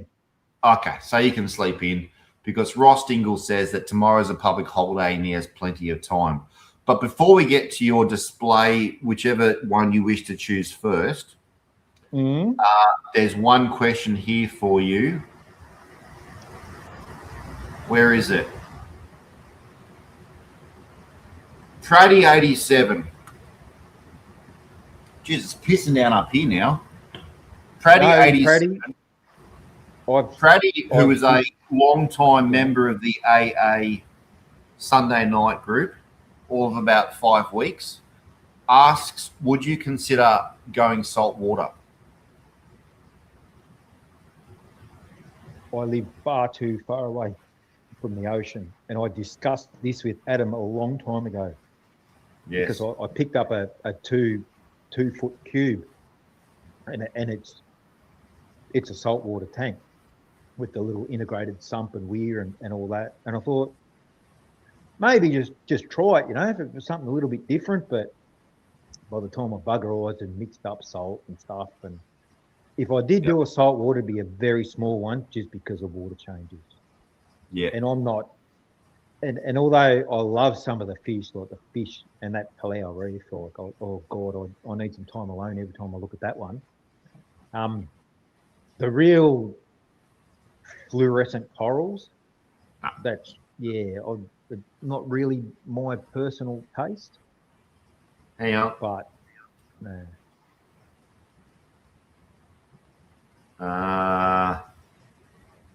Why is it not showing? Hang on, mate. What are we looking for? Oh, I'm just trying to get all fancy with the this stuff.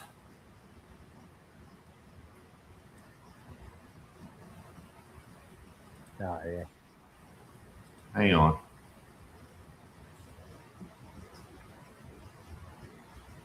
That stuff. Yeah. That stuff's not your fancy. And I agree. Yeah, usually you need to see it under a microscope. It looks like an alien.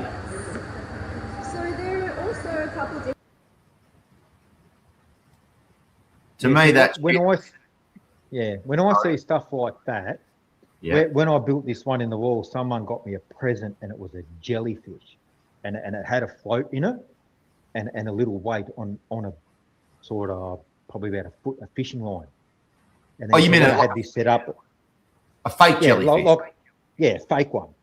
Yeah. And it was that colour green. Yeah. And it sat there. Then this is when I was adjusting outflows and stuff, like before I had any fish or anything in it. It was just water in there. And had this jellyfish that sort of bobbed around. And I had a guy who came around here for coffee one day, absolutely convinced it was a real jellyfish. But it was that fluoro-coloured green. And every time I see that stuff, I think of that fake jellyfish.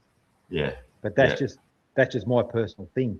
And for me, I really like tanks that look like they're not a fish tank. They look like, this has come out of nature.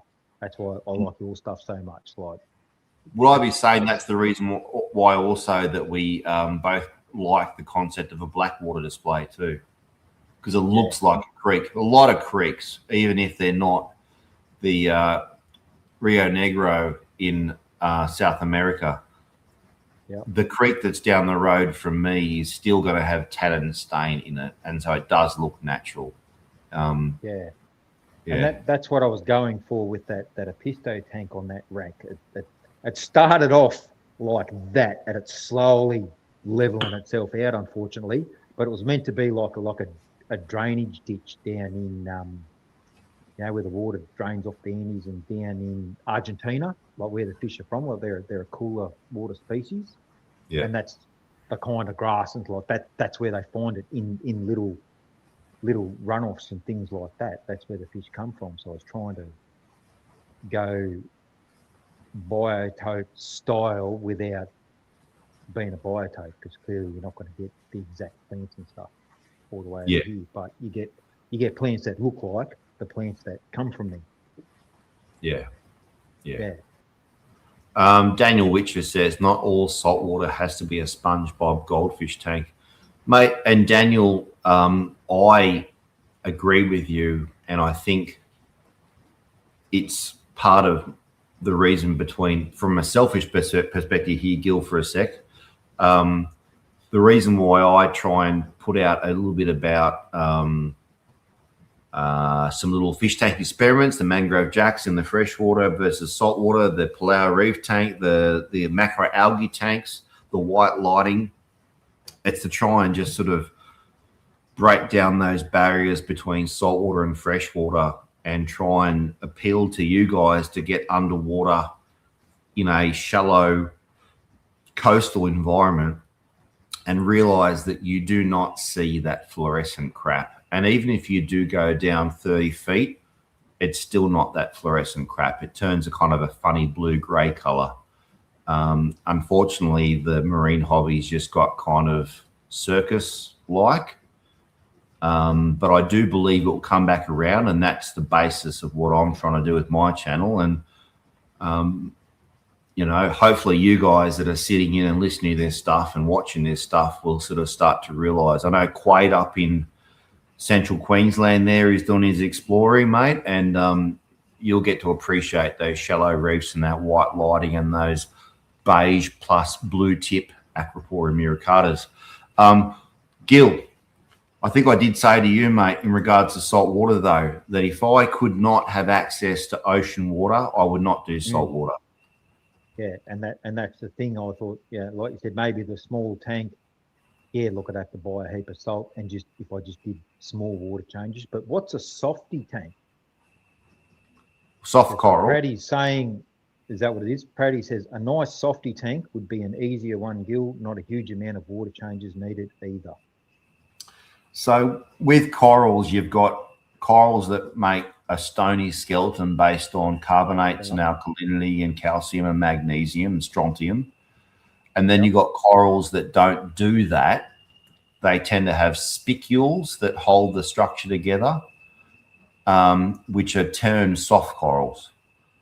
So the most classic will be a leather coral, looks like a big toadstool. You got sort of flowy kind of sinularias, but they don't have a skeleton. And so they're deemed to be a beginner's coral,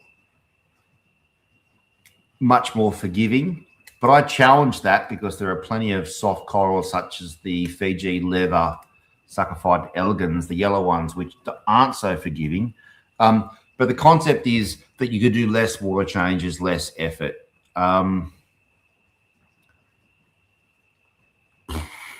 Praddy, I don't know about that, mate. And for Gil, I don't know about that either. The problem with soft corals is that they're going to exude a lot of mucus. They exude a lot of terpenoids that tend to be a chemical warfare against each other. And if you can't dilute that or remove it and replace it, or you haven't got carbon, all sorts of shit, I don't think you can just leave that alone. So I stand by. I honestly think that if I didn't live near the coast, I would be completely freshwater, completely. And let's face it, mate, you're a fucking long way from the coast. Oh, just a little bit, yeah. Okay, so let's go through. We're going to go through let's go through a few questions. Let's sit back and relax. Mm-hmm. Paul S7, who's not Paul Stingray, says he loves the look of terrestrial plant roots growing into the tank / Blackwater. Thoughts on that, Gil? Yep. Love it. And that's the idea. And I'll be when I build the background for that plywood tank, I've thought about how I'm going to make a sort of shelf to sit. I've got some parlour palm out there now in pond pots in the clay lacquer balls growing there, and they have really like dark root. They have black roots and lots of them, and then so I'm going to make a shelf where the roots will just grow into the tank. But we'll have a look when we look at this catfish tank. It's got a few good roots in there too. But it's definitely, yeah, love it. It just looks so natural. Love a good root down there. Yeah. I'm going to show something to people. There's still more questions and more comments here, mate. But I'm going to show something which was sent to me by Neil, South African Neil, and it is this. Now, I hope everyone can hear me, but this is a discus breeding facility by Alexander Prawalski. I'm not sure I said that correctly. What I want you guys to check out is the dosing of brine shrimp. Hang on, I'll keep playing. Stop. Check out this. Can you hear me, Gil? Yeah, I got you. Check out this, mate. Every single tank has got what looks like a fish food automatic clamp with a individual peristaltic dosing pump, obviously 12 volt, which is somehow jerry-rigged to a Coke bottle with brine shrimp bubbling away and dosing continually. Yeah. This is fucking... This is brilliant. Yeah, well, I did the same thing without the pump. I just had it like the bottle and the with the cap with the spike in it, and I just had it dripping, but then eventually the salt clogged it up and it didn't drip anymore. Yeah. I used to do that for angels, but yeah. Now the problem is the salt, because it's in brine, obviously. Yeah, the salt clogs everything up. Because I was thinking about doing a brine shrimp drip for Chromis and Antheus in the saltwater aquarium. And then when talking to Neil about dosing it, and I'm seeing that, like, that's crazy. Every single one. Obviously, that can't be an expensive setup. It looks like it's been jerry-rigged, but I'm trying to figure out how exactly the tubes in those pumps, they wear out pretty quick, I think, because they're not made to go all the time. Well, I don't imagine they go all the time. He's probably timed to see how long it takes to drain whatever volume of. Would he be adding that brine to the aquarium? Is that a problem for the discus, do you think? No, because I'm guessing, being discus, they release like a growth inhibiting hormone. It's a hormone, and it's something like stomato or something. I don't know.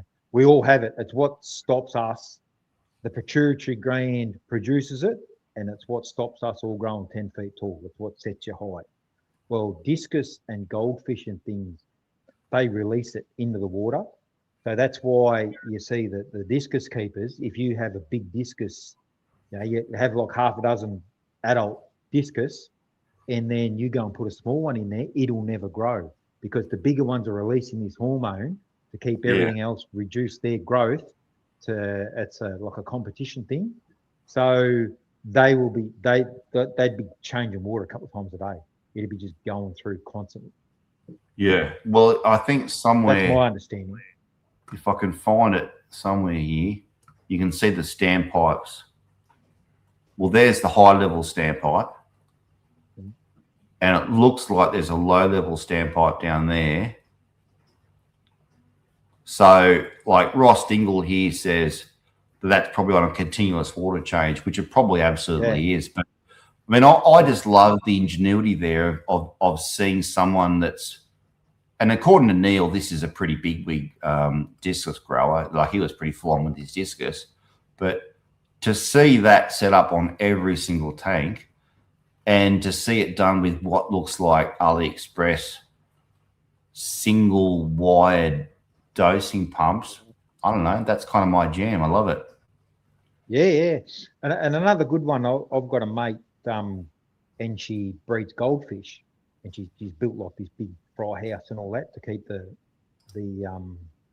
dragonflies out, because the dragonfly larvae eat all the baby goldfish.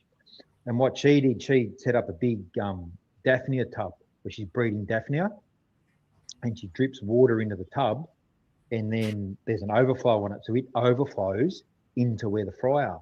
So it's constantly dripping Daphnia into the fry tub. Genius. Yeah. Let's just something that's so simple. Yeah. We're going to get onto your just not saltwater, your display aquariums. Let's just have a quick look at some comments. David Smith says you get bioluminescent fungi above ground in the forest. Didn't know it existed until he saw it. That's pretty cool. That reminds me of the fungi that my teenage children go and look for in cow patties in the forest. Gil, do you know about that?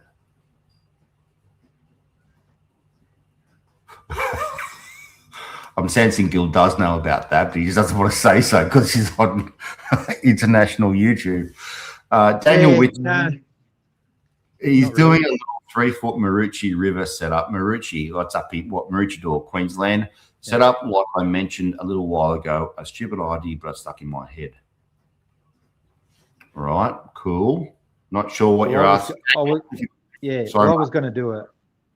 to do a Murray River biotope, and I thought I could probably just get an empty tank and put a bit of brown cardboard up against the glass, and it's going to look exactly the same, because the river here is just full of silt from all European carp. That's it. Tanya asks, are those fluoro colors created or are they blue light? She's not a fan. She'd like to do salt, but like a Tide Pool type. Gil, or should I answer this one? Probably you, because I haven't got a freaking clue. Nah. The fluoro colors are a side effect of the blue lighting. And the funny thing is, if you have an aquarium that is lit completely with those types of corals, because there are certain types of corals that have more fluorescence than others, if you were to light those corals with a white light the entire time, and then all of a sudden switch it across to more of a blue toned light, despite the fact that you've seen them in more of a natural setting, automatically you'll see them in that kind of fluorescent setting. So it's just for some reason hidden until you have that style of lighting. So they're not created by the blue light, but they're exposed by the blue light. A bit like those bloody needle rooms in the bloody dunny of the pub at the truck stop. Yep. When you or the girl at the disco wearing the white bra under a top. Oh, I haven't seen that one. Yeah, with UV light. It glows in the dark. Yeah. Right. Yep. Good to know. Apparently. All right. Shall we get onto your displays, mate? Let me get this fully. Wait right there. This light's timing out, so I'll go and turn the manual one on. There we go.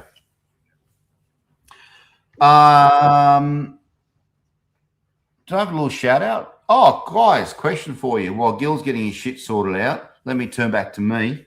I've been thinking, because I was trying to, for fuck's sakes, I was trying to make my backdrop look a bit more fishy.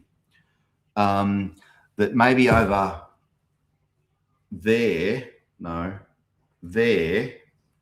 was a 3-foot by 3-foot by 2-foot aquarium. So it's a square 3-foot cube, shallow cube, for sale on Marketplace in Grafton for $300, which, you know, as we all know, on Marketplace, you'd be able to get them down a little bit. Let me know in the chat what you think a 3 foot by 3 foot by 2 foot marketplace tank would go for on a stand. I think it had a sump. Ask me $300. Should be able to get for 200.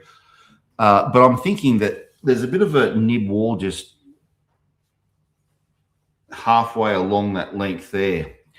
And I did send it past my wife to see what kind of aquarium I could keep inside, and saltwater definitely not, but freshwater she was okay with, which leads me to, do you think, A, if I was to put a 3 foot cube over there, shallow, a setup showing Oranda and Blackmore goldfish, which I quite love.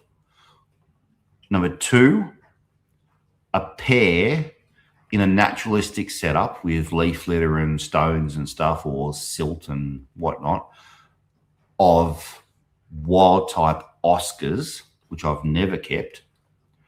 Or 3, a Blackwater setup with emergent driftwood, Java fern growing up and out of the aquarium, leaf litter down below, and cherry barbs, and potentially coolie loaches, which of course you're never going to see, and I'm probably never going to see either. So number 1, goldfish, fancy. Number 2, Oscars, natural style. Number 3, Blackwater, cherry barbs. So I'll let you guys go on that for a while. Gil, let's bring you back on, and let's take you. You can put your vote in too, Gil, if you want. It's not very often that my wife says yes to something, but I said to her that it was there, and I said no salt water, and she was like, "Oh, I didn't really want to," and then she trailed away. You know that trail away that kind of says that, well, I don't want it, but I don't really care.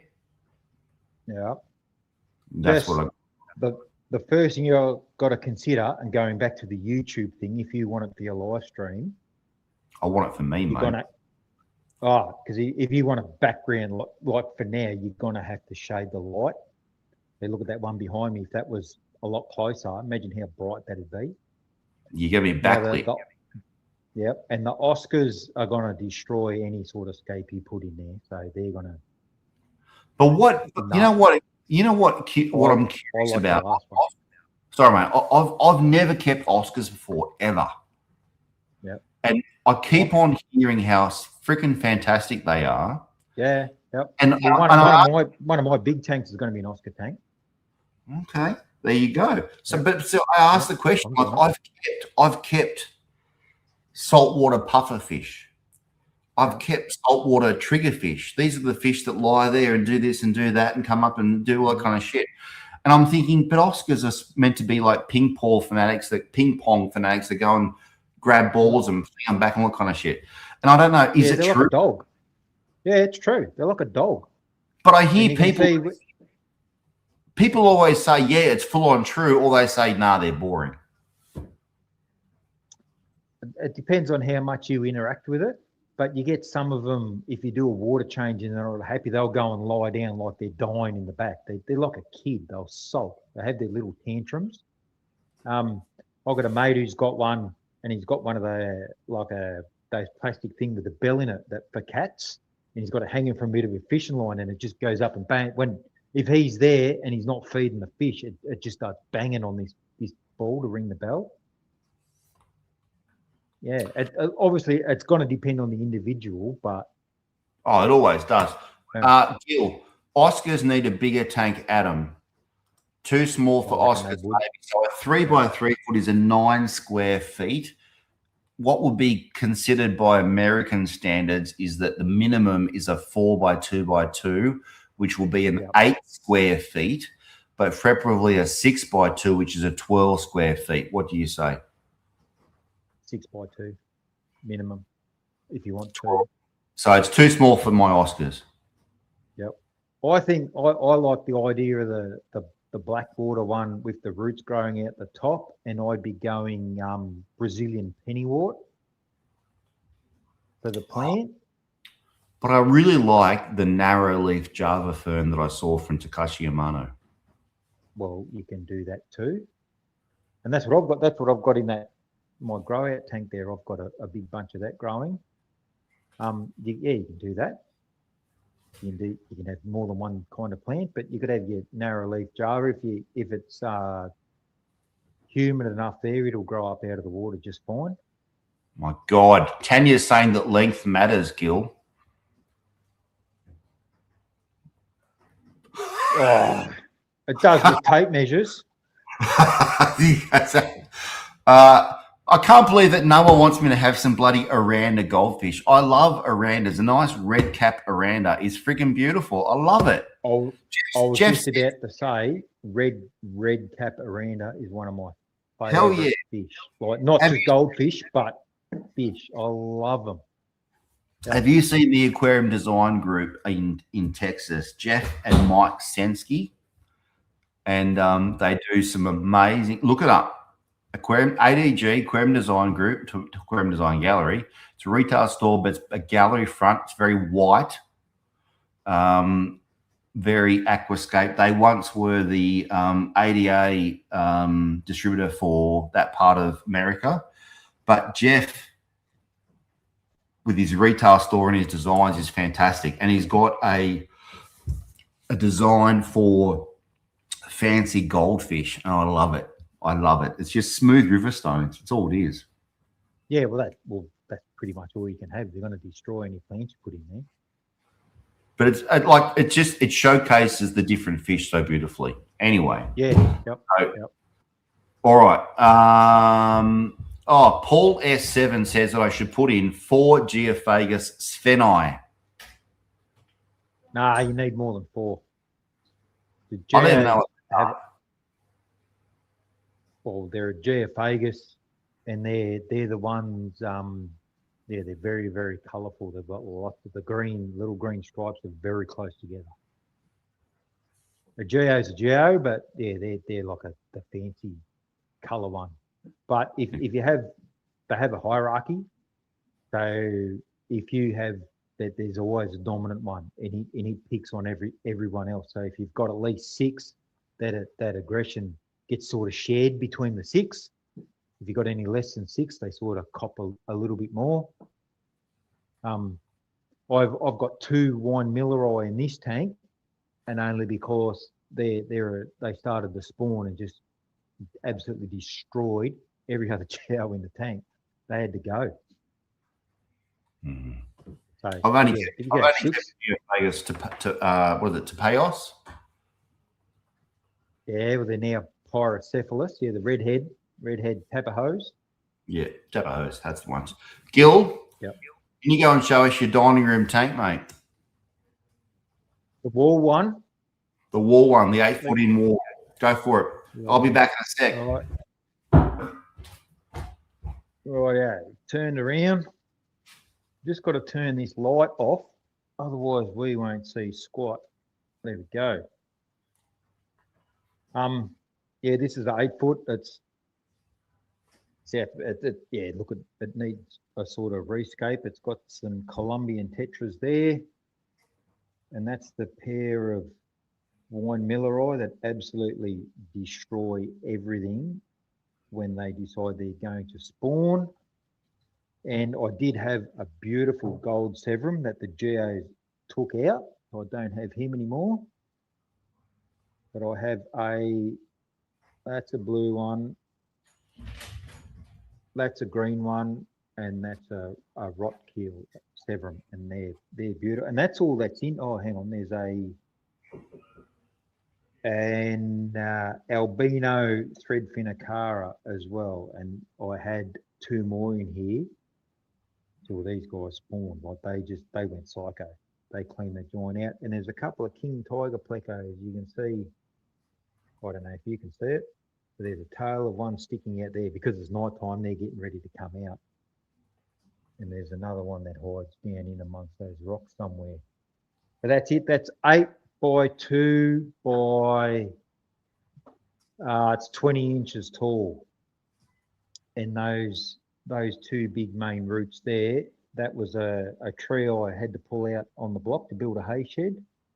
So I had a dead tree there, so I knocked all the dirt off the roots and cut it in half with a chainsaw.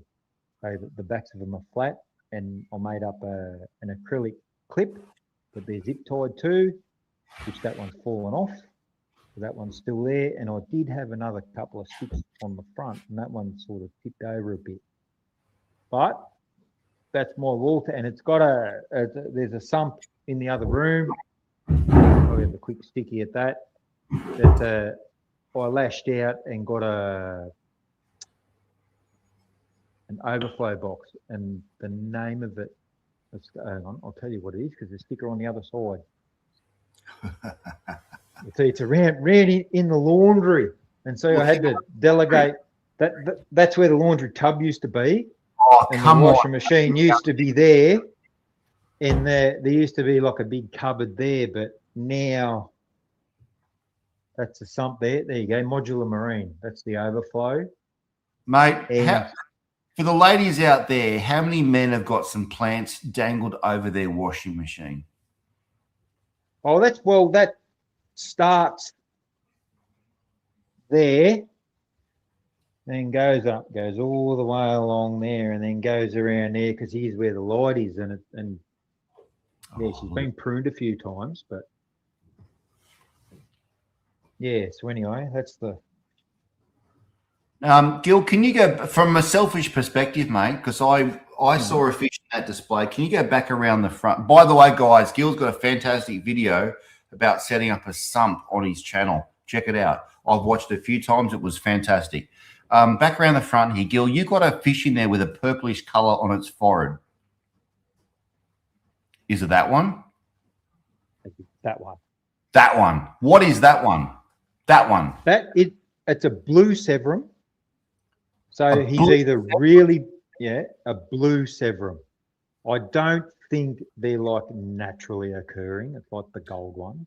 Oh, shit. But that reminds me, I've got to go back all the way in the chat to find hooks. Oh, something about hybrids or something? Yes. God, you guys talk a lot, don't you? You really are divulging all your secrets in this AA meeting. Well, especially it is a safe space. South Africa. Yeah, it's a safe space here. It's a safe space. That blue Severum is he goes from blue to purple, and like when you put the food in there, he goes a really, really, really dark blue. So you got two there. Is that two males or a male and a female? No, all these are males, because every time I'd had a female, they'd go to spawn and it was too much drama. So that's a male blue Severum, and that's a male rot keel or red shoulder Severum. Because it's so late at night, they're all getting ready for bed, so you can't really see he's got like red behind his head, a big red band. Yeah. And that one there is like a standard green Severum. That's more what you're going to see in the nature. So I found the question from Hookstagram. I don't even know if Hookstagram's still in that chat or not. Hookstagram, if you're still there, let us know, buddy. But he said, can you hybridize fish? Now, clearly you can, because of things like parrot cichlids. What's the go with the blue Severum? Is that it's a monster fish or what? Like a hybrid fish or? No, I think it's just like a Severum. It's still a Severum. It's just a colour morph. That's all. It's a cultivar. It's just obviously someone's been breeding Severums and one came out more blue, and I thought, oh yeah, we'll keep this one and breed from it. And eventually, it's like the gold. They're not albino. They're just gold. Yeah. So they've just been line bred for the colour. That's all. It's just colour morph. It's not a different species or anything. Hookstagram also said, is that hybridization a taboo topic in fish breeding? Depends who you talk to. I think it is. I don't like the parrots or the flower horns and stuff. Flower horn looks awesome, but it's not my thing. But like bit like you prefer natural. You want it to look natural and be natural. So, and that's why I usually don't have heaps of albino fish. Yeah. In like a natural. Yeah, because you want it to look as natural as you can get it. Gil, one of the videos you did a long time ago was about how to, I guess, for want of a better word, drape driftwood over the edge or the back of the aquarium. Is there any way you could show us what you've done there, mate, with the clips? Look, probably can. Let's grab a chair.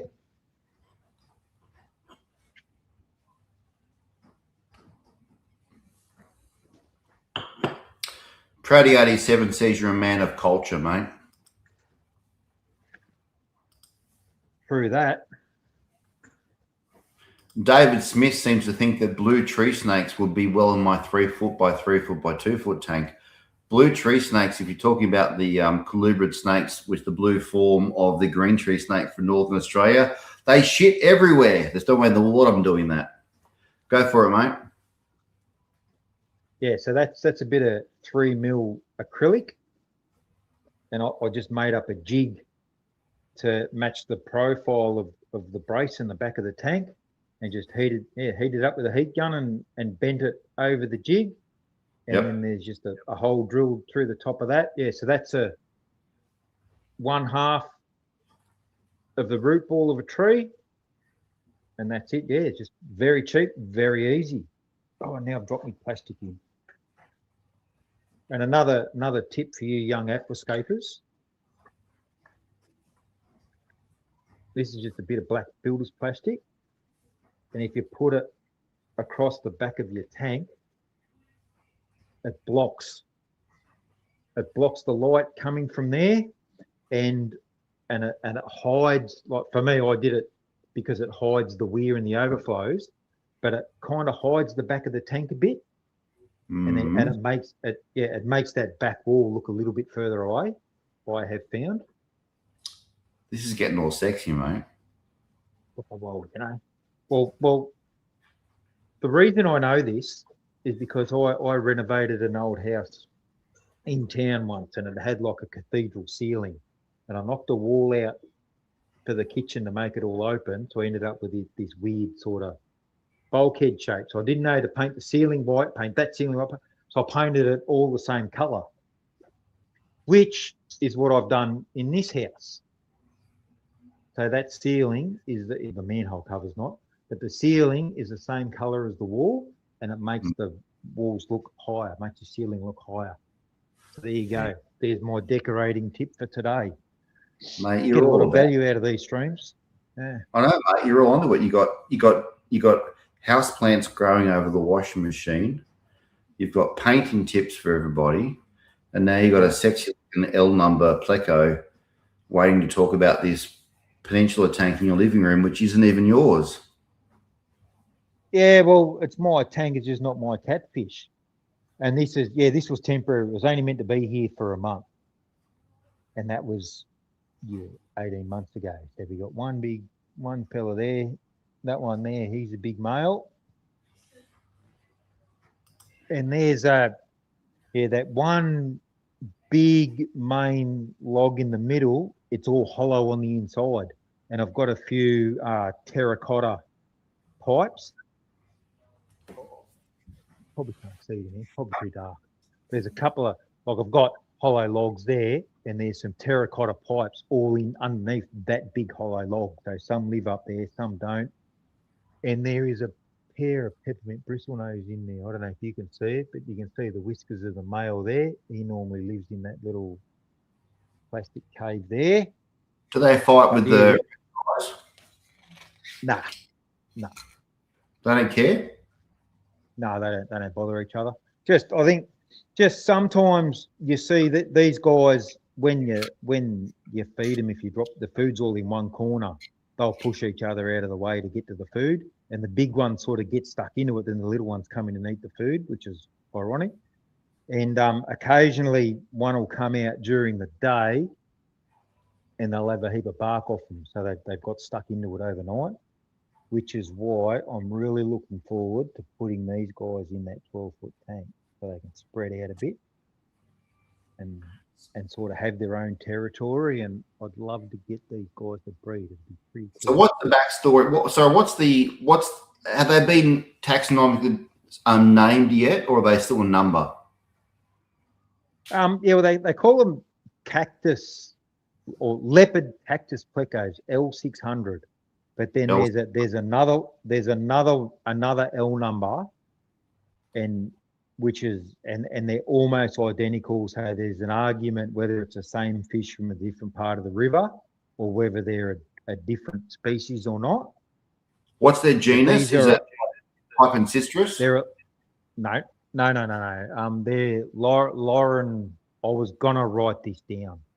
I thought of it the other night when we were talking. I thought I'll write down the names of all of these, and I'm going to sound so cool reading out the Latin names, but you won't know I'm reading them.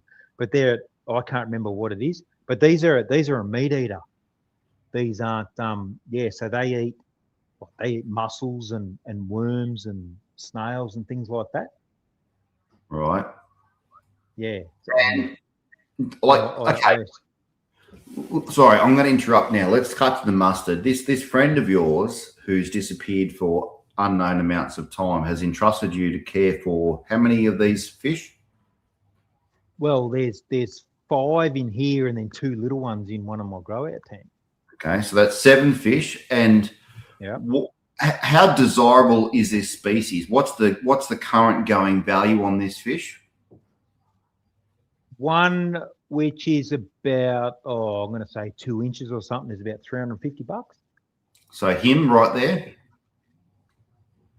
Oh, probably about a quarter of the size of that little one. I mean, like, you got that there. One that big is about $350. Right. So what's it going to take for you to breed these fish? They just need to eat really well, but I think there's too many too close here. And I think that the male, because I know there's males and females.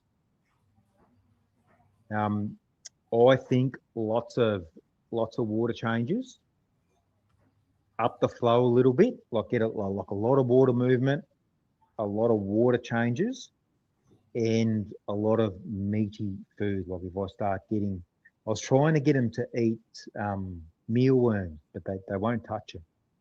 So maybe I might start up an earthworm farm or something. So what about a compost worm, mate? Yeah, well the tiger worms and stuff. This is why you talk to truck drivers, mate. You learn stuff. I'm going to tell you that the tiger worms release. That's when you go fishing with them, you put them on the hook and they get their yellow guts and that stink. Well, fish don't like that stink. That's why you don't use tiger worms for fishing, and that's what a lot of compost worms are. Maybe get some like European night crawlers. Can you get that? Eat them. Yeah, you can. Yep. Okay. I know a vermiculturalist out the road actually, and that's what he does. And he was explaining to me all about it and how to look after them. Because the problem, what I have here is if I get a worm farm going the first 40-degree day, it doesn't matter how much water you've got going through it, they are going to die. Yeah, they don't like it. Yeah. Yeah. Gil, when you set this tank up, I remember seeing you do a bit of a clear top. You drilled holes in the top. You had plants going through. You drank a lot of beer. Did some light shades. Talk us through it, mate. Yeah. Well, this is just polycarbonate or twin wall from Bunnings. They use it on greenhouses and stuff. And then what I did, here's one where the plant is gone, and that's a aquaponics pot because it's got that big flange on it, full of the clay lacquer balls, and drilled a hole and then just pop the plants in there. So there's your maidenhair fern. Love it. And this one goes like stink, and then it'll die right off when it gets too dry, because these love the humidity. And you can see everything even though I've got a floodlight up there, which comes on a timer during the day with my plant grow lights, but everything is growing towards that window. Obviously, the blind's down there now, but yeah. So I'd need probably a couple more of those to get everything to grow up. But the maidenhair fern, it struggled. Everyone told me, oh, that won't work, that won't work, that won't work. So that's why I did it, and it worked. But it'll grow really good. Then it'll just one day it'll just be too dry in here, and half the thing will die. And then it'll take off again. So that's why I'm hoping in the other room, like above the open tank, it'll be a lot more humid and it'll go a bit better. But we've got I don't know how you can. That's my nighttime light on. So we've got the spathiphyllum, the peace lily, got a spider plant, parlor palm, got the mini monstera, which is like the monkey face, which is Monstera adansonii, and that ideally you want that growing up and it gets really big leaves, but this one goes back down and it goes all the way around there, all the way up there, and that's it there, and then it's growing all the way along and it touches the ground. Yeah. But and we were talking about roots in the water before. Like, have a look at that. How cool does that look? And they're the piece. Like most plants have white water roots. Yep. But the parlor palm, you can just see it up over. Like they're heaps darker, and so they look a lot better. And the lights, these lights, which are hung off my custom frame, which I bent myself with my own two hands, and that is it's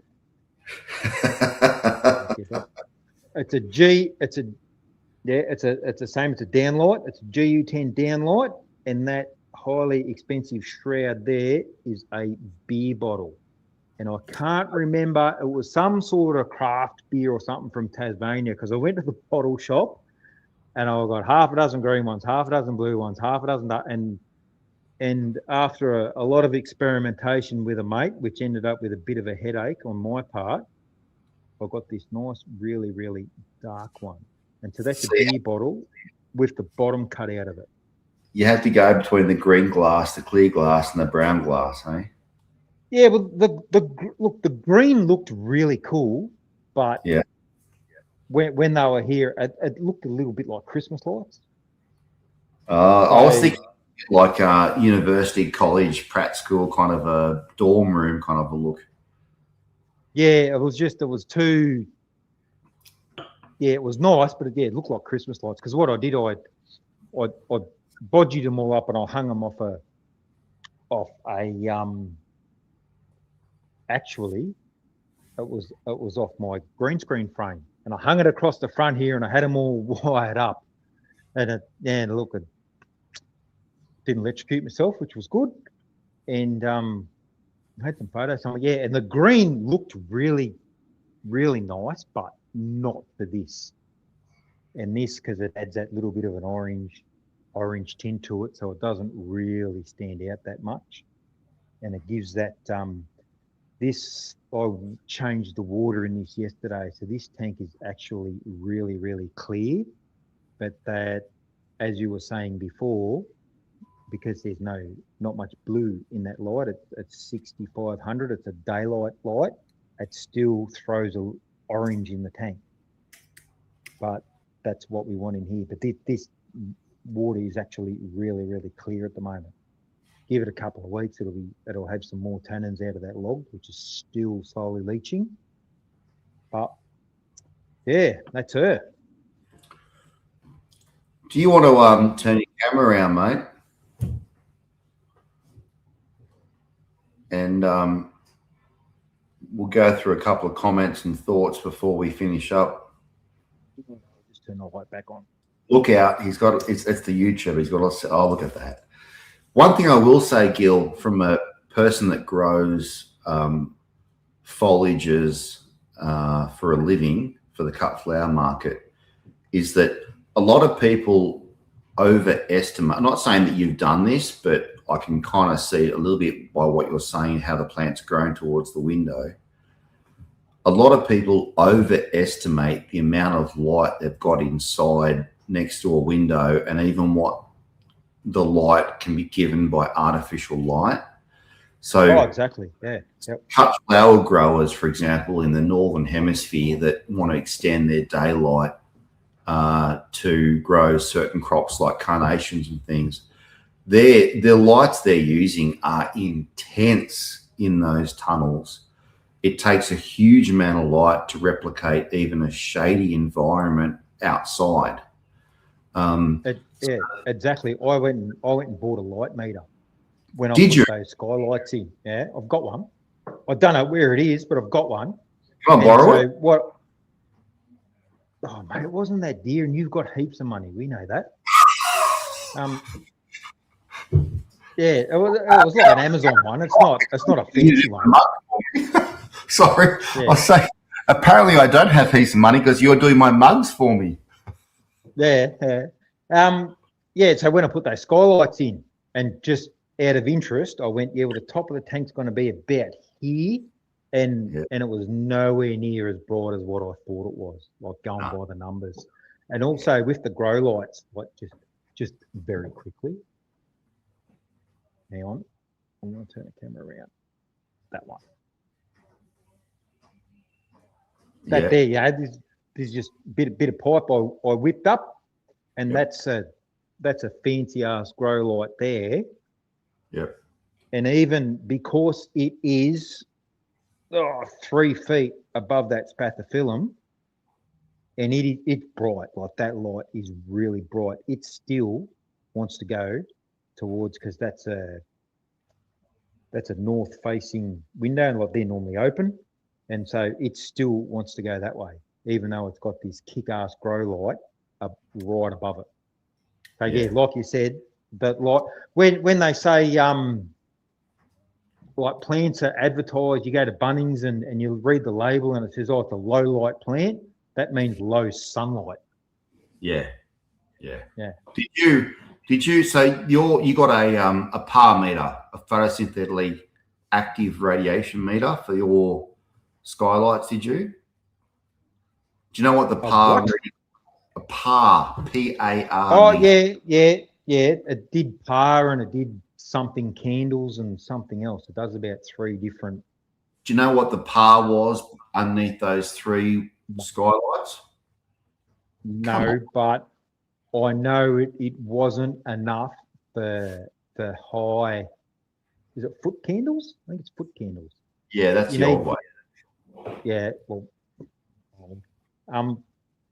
yes, you need, is it like 500 foot candles for high light house plants? I think it's 500 foot candles, and I reckon this was like 200 and something, but it wasn't up where the plants are going to be. I sort of went about there where I should have gone up there.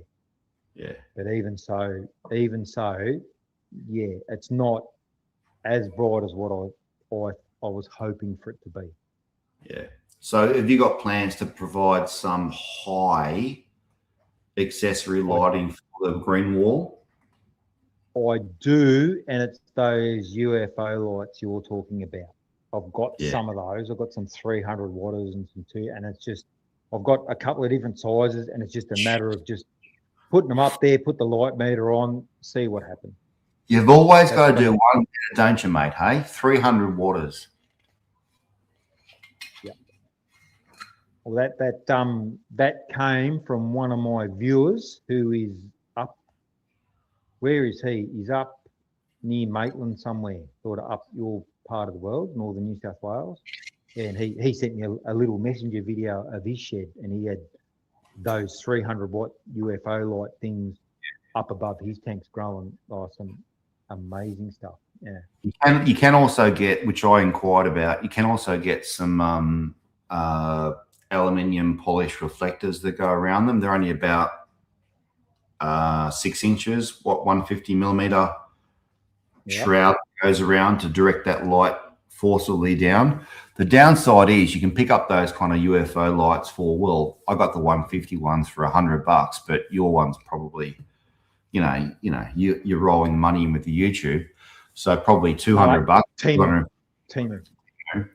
But the ironic thing is that metal reflector was like another $110 on top of it.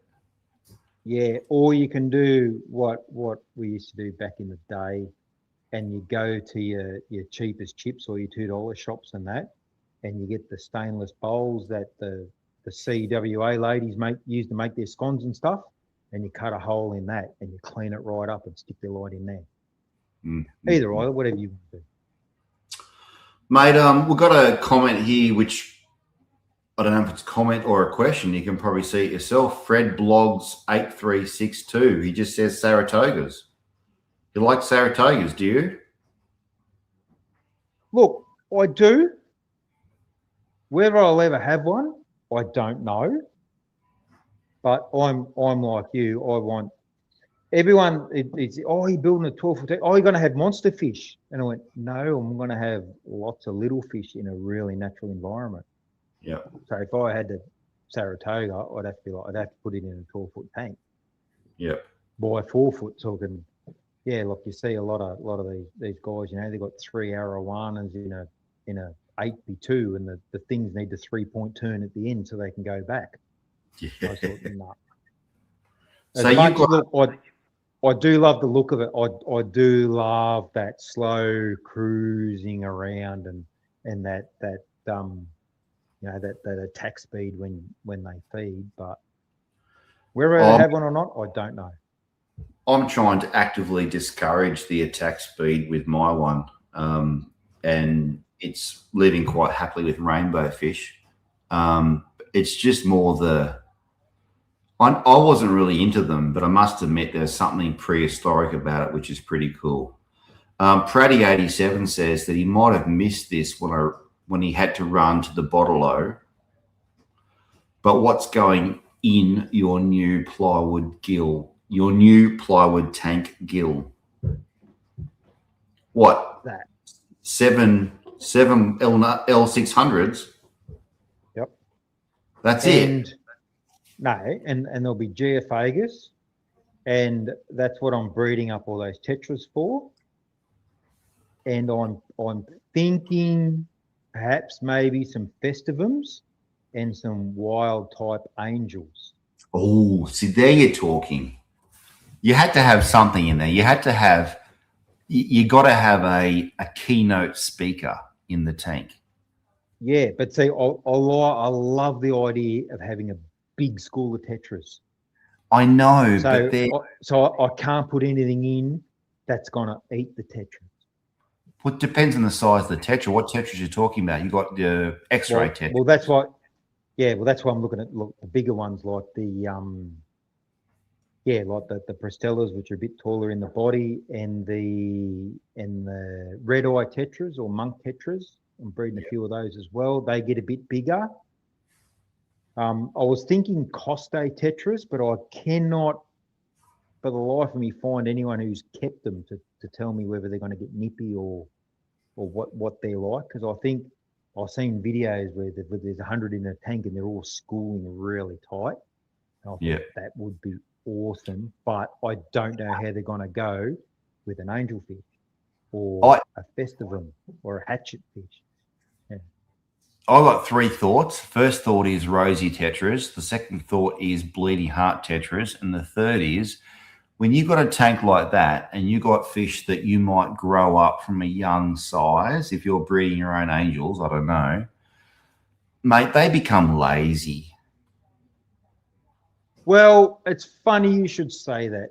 And we did touch on that the other night. Now, chocolate cichlids. It's my channel logo, and that is taken from a photo of my old mate Derp, and he was my beautiful, beautiful chocolate cichlid.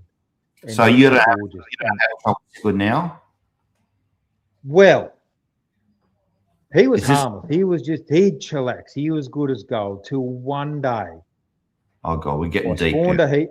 No, spawned some GOs, and I thought I grew them out. And I thought, yeah, they're bigger than any tetra. They'll be right to go. Anyway, I'll go in there and I have a look. And I'd been away in the truck for a couple of days, and I get home and I thought something looks different. And I'm sort of 1, 2, 3.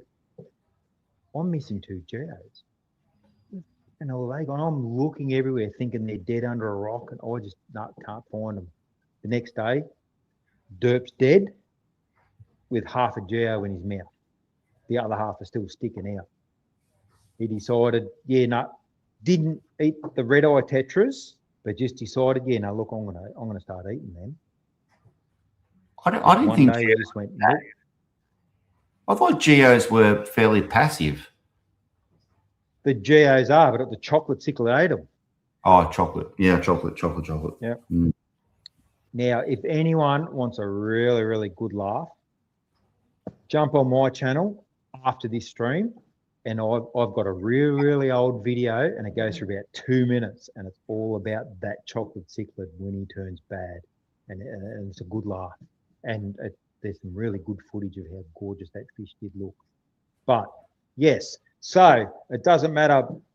Yeah, if I get small angels, so I'd love to have a massive school of cardinals in there, but then I wouldn't be able to have much of anything else because everything's going to eat a cardinal. So I need those deeper bodied fish. But So I was gone. If I'm keeping a Saratoga with rainbow fish at the moment, granted a lot of them disappeared whilst I was in Tasmania because I didn't have my daughter feed the Saratoga for 10 days. But since I've been home, the population's been static. If that's possible, surely it's possible to have an angelfish with some slim-bodied tetras if you feed them substantially enough and they're suitably acclimated to those tetras from a young age. Well, yeah, well, that's what I think. Well, that's why Derp lasted so long. He didn't touch a tetra, and had red eye tetras breeding in there, and they didn't get eaten. But granted, there was a lot more wooden stuff in there back then. But yeah, just one day he turned around and and I think because I was away for maybe, like you said, because he missed the feeding, they didn't get fed, even though I only feed 6 days a week normally. They normally have a day off, but I think there might have been 2 days off because I got held up away. I think it was in Sydney or something, got held over. So yeah, they'd missed the feeding, and whether that was a catalyst or what, I don't know. I just don't know. Yeah. But yeah, look, hey, I'm willing to try, but yeah, ideally, try and set yourself up for success and plan ahead, and get those bigger tetras and have all the tetras established before I put those the angels and other larger fish in there.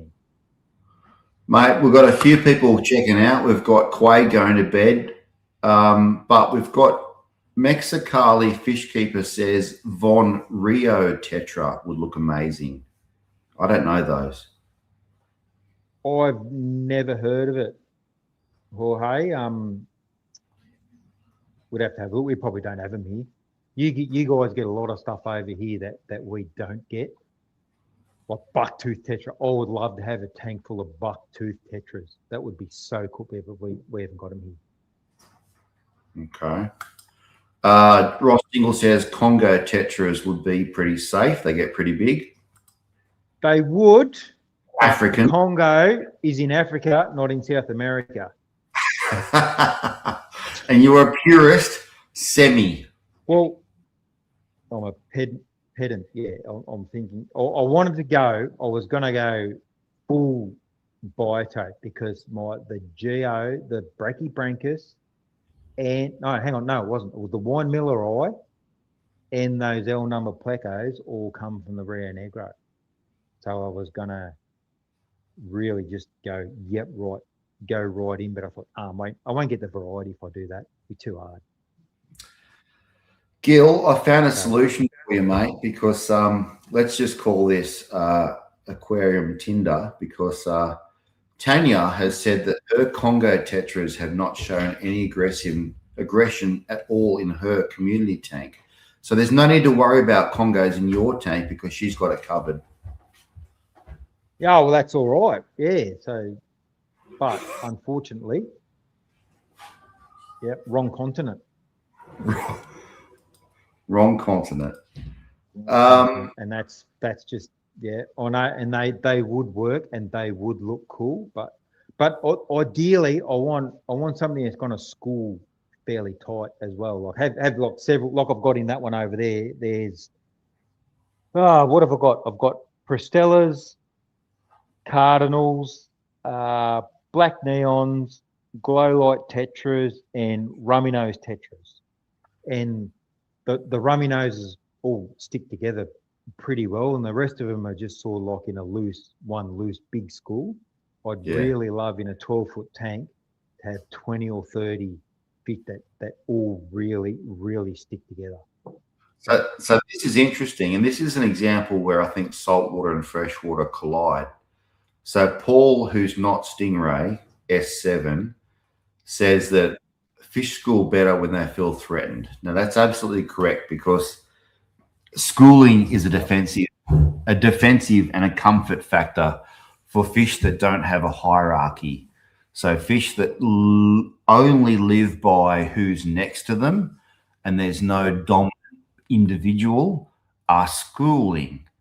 Gil, there was an interesting, we'll call it an experiment that didn't quite become an experiment, with a bulk reef supply company in America that did a lot of videos before they were bought out by a big company, and they were great. One of their videos was to try and make blue-green chromis, which is that aqua blue-green marine fish, school by including them in a tank with a groper. The concept being, if you have a threat in the aquarium, you will get the effect from the potentially prey fish. Now, in that sense, it was completely wrong, because blue-green chromis don't school. They're an aggregating fish. They have a dominant individual, whereas a true school is one that doesn't have a dominant individual. It's just everyone's equal. Everyone's living based on who's next to them at the time. However, that does require, if you think about a school of whitebait, a school of mullet, a school of trevally, a school of pilchards, a school of rummy nose tetra, they're doing it because there's something in their environment which is making them feel on edge. Is that something you might do in your 12-foot aquarium? Well, having said that, I know it's an old thing to get your even cardinals and that will stick together a lot better if you've got your big angelfish or something in there. Yeah, if there is that predator, they will stick together better. Do you think it needs to be more aggressive than that? Well, yeah, it depends. Yeah, maybe. So there was. But I know the rummy nose in that one, there's no threats at all in that one, and the rummy nose, yeah, well they follow like in a group, like they're a bit stretched out, but they'll sort of follow. There might be one or two hanging off with the other ones, but yeah, so I think they would stay together pretty well in that big tank. Yeah. But yeah, I've seen the Coste tetras will all stick together pretty well, but I don't know enough about them. I've never spoken to anyone who's kept them. So viewers, if you know anyone, have them contact me. Drop me a line. Tell me what they're like. There was something else that I'm thinking about right now, which might be of interest to you. It was on a podcast. It was the Aquariums Anything podcast by Jeff Sensky from the Aquarium Design Group, like I mentioned, in Texas. Everyone podcast during COVID, yeah. So the Aquariums Anything podcast, and he had the Asian American guy who I can't remember his name, but he's in a business relationship with that Facebook page that shows the Asian arowana, and archer fish and channa and various things in that Thailand outdoor aquarium with the mist and the trees and the bamboo coming down and the rocks in front. Have you seen that? Nope. In the chat, if you've seen that, let me know. But it's like that, you know, Instagram worthy giant outdoor Asian arowana aquarium. Anyway, the point of it was this guy had an interesting take on predatory and prey fish, which I find very interesting. And that was that he was wondering if you created zones within the aquarium, a large aquarium, obviously, zones that would be a safe space for the prey fish that physically the predator fish couldn't get to. And the question was, would eventually the prey fish know they can go there for refuge? And would the predator fish just know they couldn't go there? And we know that predators get lazy in captivity. So that there'd be this case where you'd have the open water body with the bigger fish, and the smaller fish would come out through, he was talking about a shallow shelf. Yeah, well. So shallow. Right there. Get up on. I did that in that wall tank. I made up my acrylic clips, and I got one stick that way and then zip tied like little twigs that all sort of hung down like that and had one corner really bunched up. And the red-eye tetras, they'd all camp up there in the night time. They'd all live in those sticks, and then they'd swim backwards and forwards during the day. Yeah. So like in a 12-foot by 4-foot aquarium, you've got potential there to have some sort of a lighting disguised shelf that comes out from the back corner somehow. It could be 3 foot by 2 foot in surface area that is disguised completely by roots that come down via driftwood and branches and stuff. But it's only 6 inches deep from the surface of the water. Combined with all those roots that come down, you've got a situation there where plenty of smaller fish can go and take refuge, hover out into the open water, but dart back in, and potentially put a couple of more, I'm not going to say aggressive, but more boisterous fish than I'm not going to say just an angel, because I know they're predators, but, you know, I don't know my South Americans, but have you got any ideas there that you might be able to put something that's in that mid-level personality trait South American in that might get those tetras acting quite naturally? Look, anything big enough to fit them in their mouth. So you can go your chocolate cichlid or your threadfin acaras or your blue acaras or anything. But anything, because they'll eat anything that can fit in their mouth. Because to me, that's like when I go to a wildlife park or a zoo, and you see those big displays, and I've been to two types. I went to the Melbourne Aquarium once, and they had a massive display, and there was just a Murray cod in there. It was massive. The fucking Murray cod. No turtles, no catfish. And this thing was fat and lazy. And I'm thinking, what a waste opportunity. And then you see some displays and they're completely dynamic with all sorts of fish species, and there's different habitats and barriers and obstructions to having that sort of that predation happen. And it's like, oh, this looks like nature. And that's what I get a bit excited about trying to have in their home aquarium. And a lot of people, like the mangrove jack, a lot of people say, no, it's not possible. It's gonna fail. They're gonna eat everything. It's gonna be a disaster. But that's because they're not used to extending their zones of comfort. Mate, I know someone who kept an Oscar with endless, had an endler tank and had way too many endlers. I'll put an Oscar in there. That'll clean them up. Well, the Oscar didn't. No. And the endlers kept breeding, and the Oscar just didn't. It must have been a vegetarian. I don't know, but it just didn't. It just didn't eat them. Yeah. Whereas 99.999% of Oscars would have eaten all of them. It's just like you said though. Like if they grow up with them, well, yeah, and they're well fed. Well, they don't think of them as food. They think of those pellets and things that fall from the top as food. Yeah. Yeah. A lot of fish. If you have a large fish and then you throw a heap of tetras in there, then go, well, they've just come in from the top of the tank. That must be food, and they'll chase them and eat them. Yeah, well, that's the same. I did a video on the mangrove jack update, and that's the same as that. Yep. Most people think that mangrove jacks are going to be, and they could be, just an absolute predator that kills everything. But I think a lot of the time it's because of the way that we are conditioned to keep them.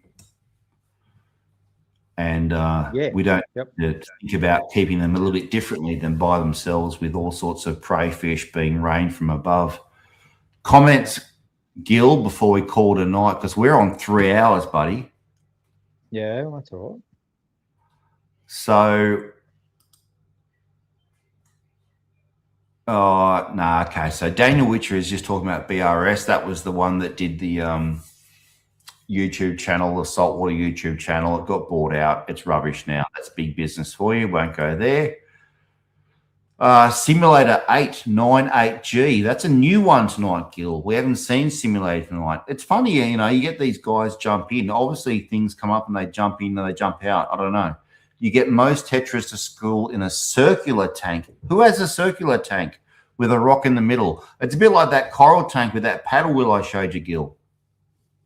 Yeah, I've seen circular tanks with the rock pile in the middle, and yeah, it does look cool. Well, that's what the rumminos in here do. They go around the end of that log. They go around, they turn around, they come back, they go around. They do a half circle, and it's like a racetrack, and it is pretty cool to see. Yeah. Simulator 898G. Tetras have difficulty schooling in a rectangular tank because it has an end. I've got a vague recollection of seeing or hearing about a video from who's the British aquascaping dude? The British one, big channel. MD. That's the one. That's the one. And he did mate, you're on it. You're on it. And he did a whole a tank. Oh, it was a 4-foot tank, but he had a section down the middle. It was like an island land section. And the flow would go all the way around constantly, just like that coral tank. My wife is saying it's 10 o'clock. Seriously. Vroomy. Isn't she a party pooper, mate? Well, at least, you know, she knows how to read a clock. I'm hooking Gil up with a girl called Tanya. Tanya, are you still out there? Gil's very sheepish. Look at him right now. He's looking very calm. Gil's necked a bottle of scotch and he hasn't had a drink in about 4 months, so Gil's a bit lightheaded. Tans Aquariums, Tans, if you're out there, Tans wants to know if Gil is single. He is single, and they've got some degree of similarity in Adelaide. Gil likes to have plants over his washing machine, and it's all. This is like Tinder on aquariums. It's all going really well. Okay, back to this. Good night, my love. Right, babe. Good night. Vroomy 1986. At the Perth Zoo, they had an incredible salty croc display. Had so many different fish in there. It was great, but they canned it. Okay. Well, can the crocodile? I don't know. Like cans of tuna. Wonder what they sold it for. I don't think they're eating. Wonder what a can of crocodile tastes like. What? Have you eaten crocodile? No. Jane and I, who was just there, had crocodile once at a restaurant, and it, well, true to form, tastes like a combination of fish and chicken, but it was pleasant. It was nice. It was very firm. It was kind of cooked fish. Yeah, well, back when it was when Lady Di was killed. So however long ago that was, me and a mate of mine, we used to cut firewood and we were delivering some down to Melbourne, and we were in, I can't think of a car, somewhere fancy, and we walked past this shop and it had these crocodile skin boots and they were $18,000. And this is like 30 odd years ago, right? And we thought, right, that's it. We're going crocodile hunting. So so I borrowed a boat and a motor, and we took the guns and the Land Cruiser, and we got onto some people we know up in Arnhem Land, and we went croc hunting. And we're up there for about 2 months in the wet season. And some days you might get 3 or 4, some days you might get none, some days you might get one. It just depends. Anyway, one day we got sort of 2 small ones, and we're heading back to the camp, and it was almost dark. Anyway, my mate Mozzie, his name was, he said, "Look at that bastard over there." And this crocodile, mate, this thing was like, it had to be 15, 16 feet long. This thing, and I looked at him and said, "Don't even think about it." I said, "Never, and definitely not this time of day." "Oh, we'll just go over and have a look. I want to get a photo because it's so big." We're in a 12-foot punt, so the thing's, a couple of feet front and back longer than our boat.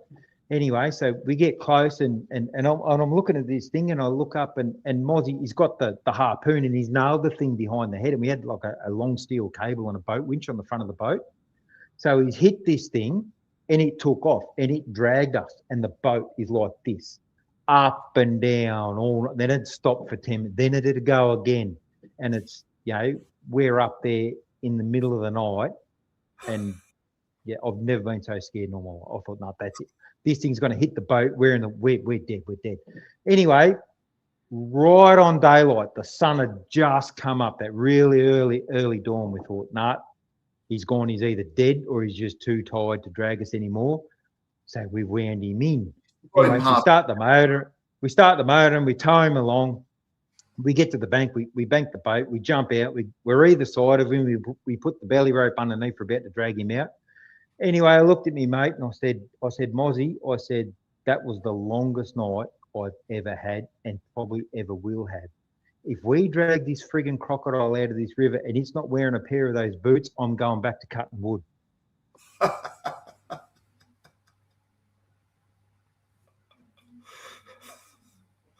And have another drink.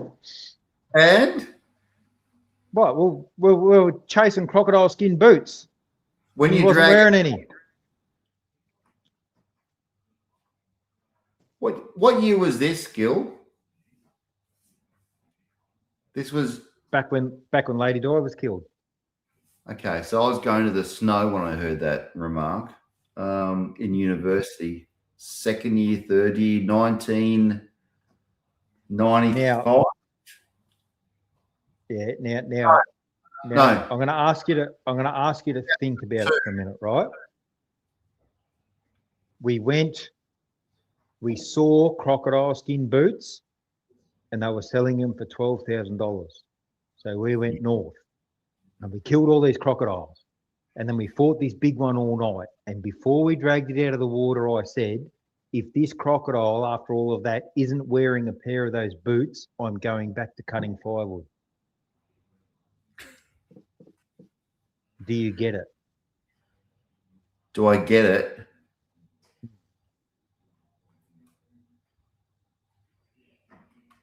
No, it's not wearing boots. I don't get it. What are you talking about? I said we were cutting firewood, right? We used to deliver firewood to Melbourne. That part was true. Everything after that is a lie. Because we're delivering firewood. We saw crocodile skin boots for sale for $12,000. So we go crocodile hunting. We kill all these crocodiles. Then we have this battle with this big one. And then I said, if that crocodile's not wearing a pair of those boots, I'm going to go back to cutting firewood.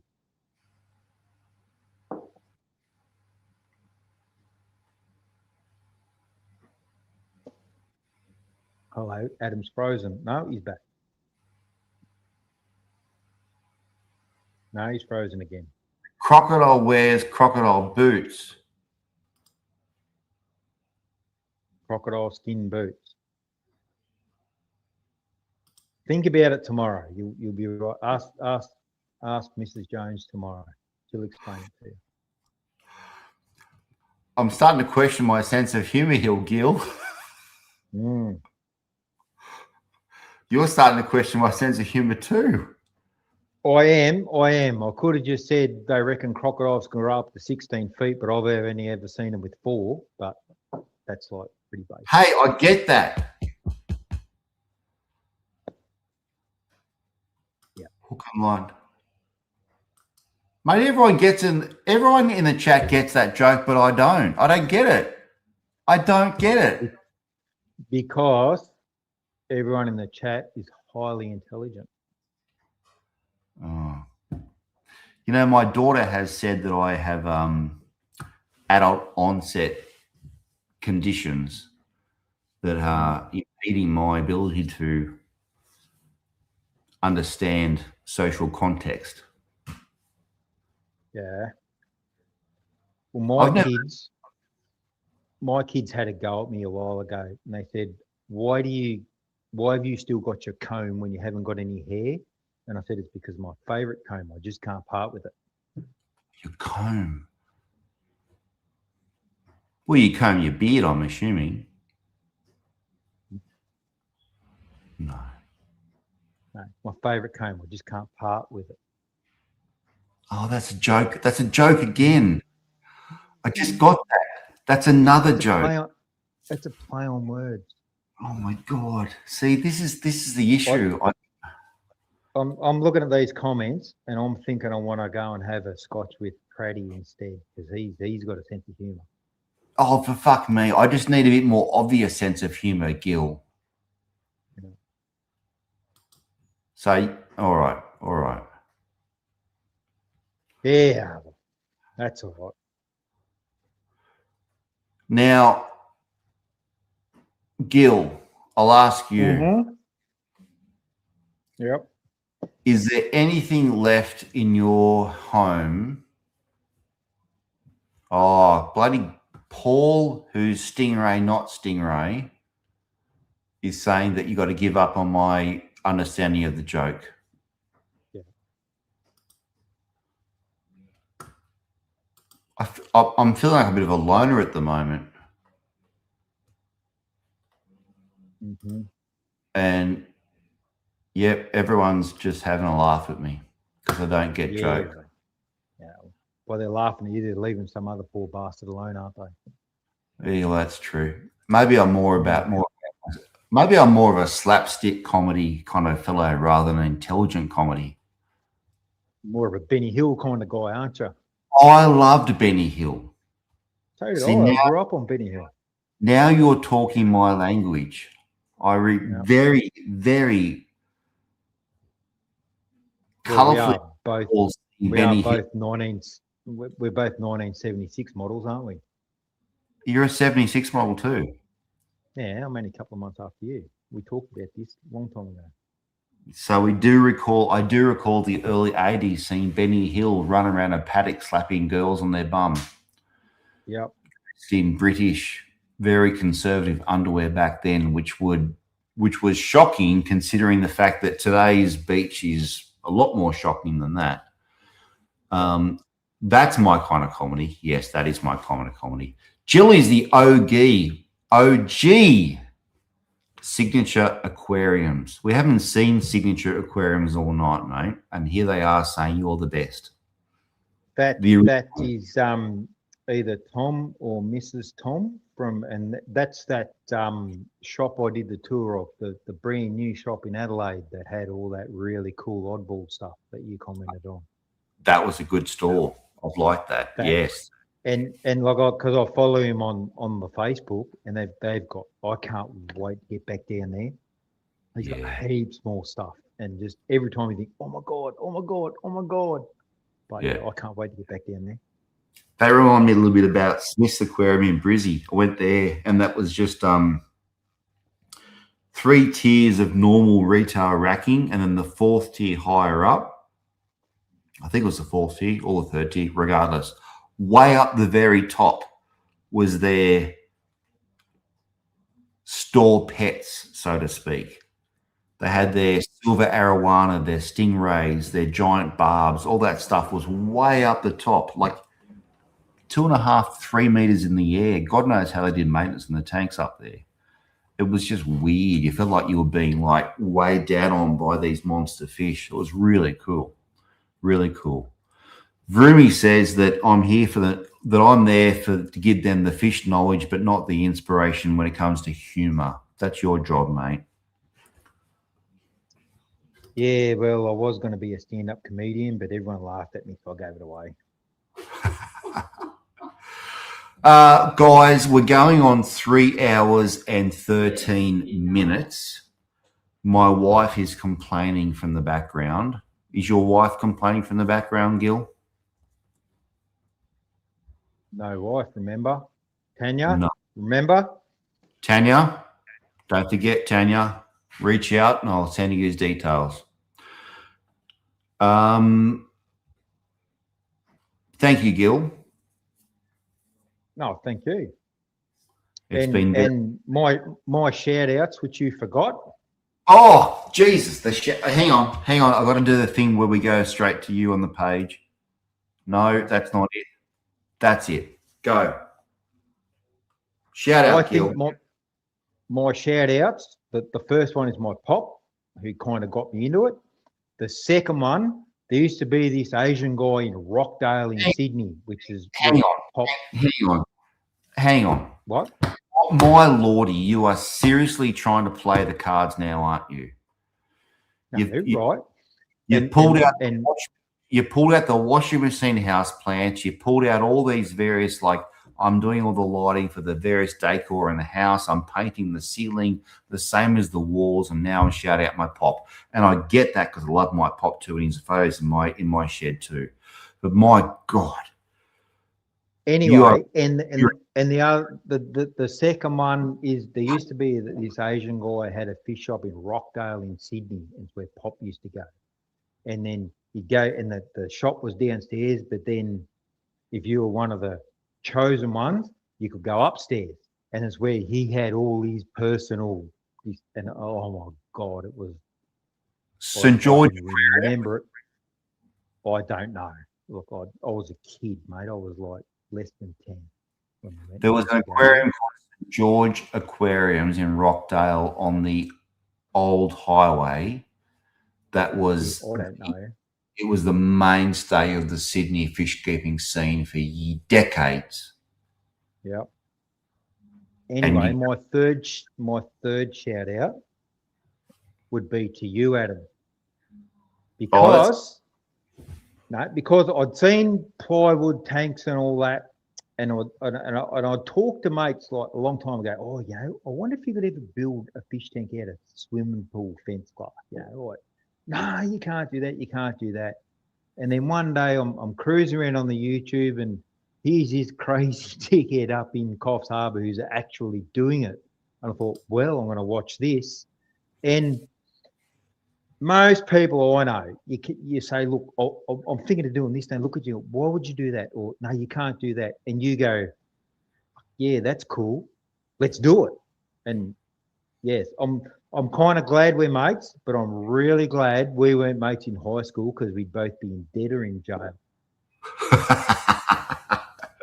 I think I'd be the one that's dead. Yeah, no, because just that you've got that attitude of look, I reckon, yeah, look, we'll give it a go. We'll see what happens. Yeah, Mate, think about it first, but we'll see what happens. Yeah. Mate, life's too short to fuck around. Like, if something goes wrong, you fix it. Who gives a shit? Yeah, no, you got to try these things. Like, yeah, but there's so many people, they just tell you the reasons why you can't do it and the reasons why it won't work. Yeah. And you listen and you go, yeah, no, but I'm still going to do it because I think it will. And then 6.5 times out of 10, it does work. Yeah. Yeah. Yeah. So they're my shout outs. Good shout outs, mate, and thank you. Yeah. To everyone out there, thanks for joining us, Gil and myself, tonight with our Aquariums Anonymous AA Sunday night meeting. I'm trying to juggle these backwards and forwards between saltwater and freshwater because,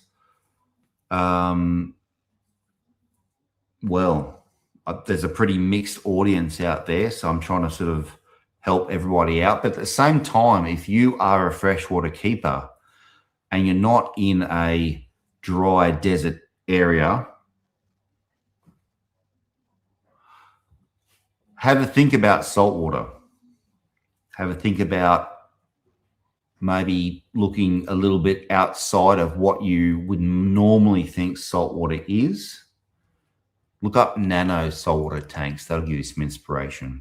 And if you're a saltwater keeper out there, Quade up there in Queensland, have a think about what the creativity and the biology that freshwater brings and try and give that into the saltwater side. So that's the reason why I'm trying to juggle both sides of the hobby. So Gil tonight was our freshwater guest member. And next week, we have Anya from Gallery Aquatica in Brisbane, who is an absolutely gem. She's the coral queen of Australia. She's a lovely, lovely lady. She's a mother of two. She's a wife. She's a retail store owner in Brisbane. And she not only is predominantly these days in the saltwater hobby, but she started in freshwater and even reptiles as well. So she's pretty cool. And she likes to drink vodka as well. So, Gil, thanks for joining us tonight, mate. No worries. Thanks for having me. It was, yeah, I'm surprised. I was wondering how we were going to fill 2 hours, let alone 3.5. Despite the fact that I couldn't freaking get your jokes, mate. That's embarrassing. Look. A man needs to know his limitations, and thankfully now you know yours. That's what. Thank you very much for pointing that out. That's all right. Thank you very much, everyone in the chat who's stayed with us for the long haul and those that have jumped in halfway or partway through. And we will see you next Sunday at 7 p.m, which is the standard time all across the east coast of Australia from now on the Aquariums Anonymous live stream. Thanks, Gil. Over and out, buddy. You too, Over mate. now. Thanks, mate. Night, everybody.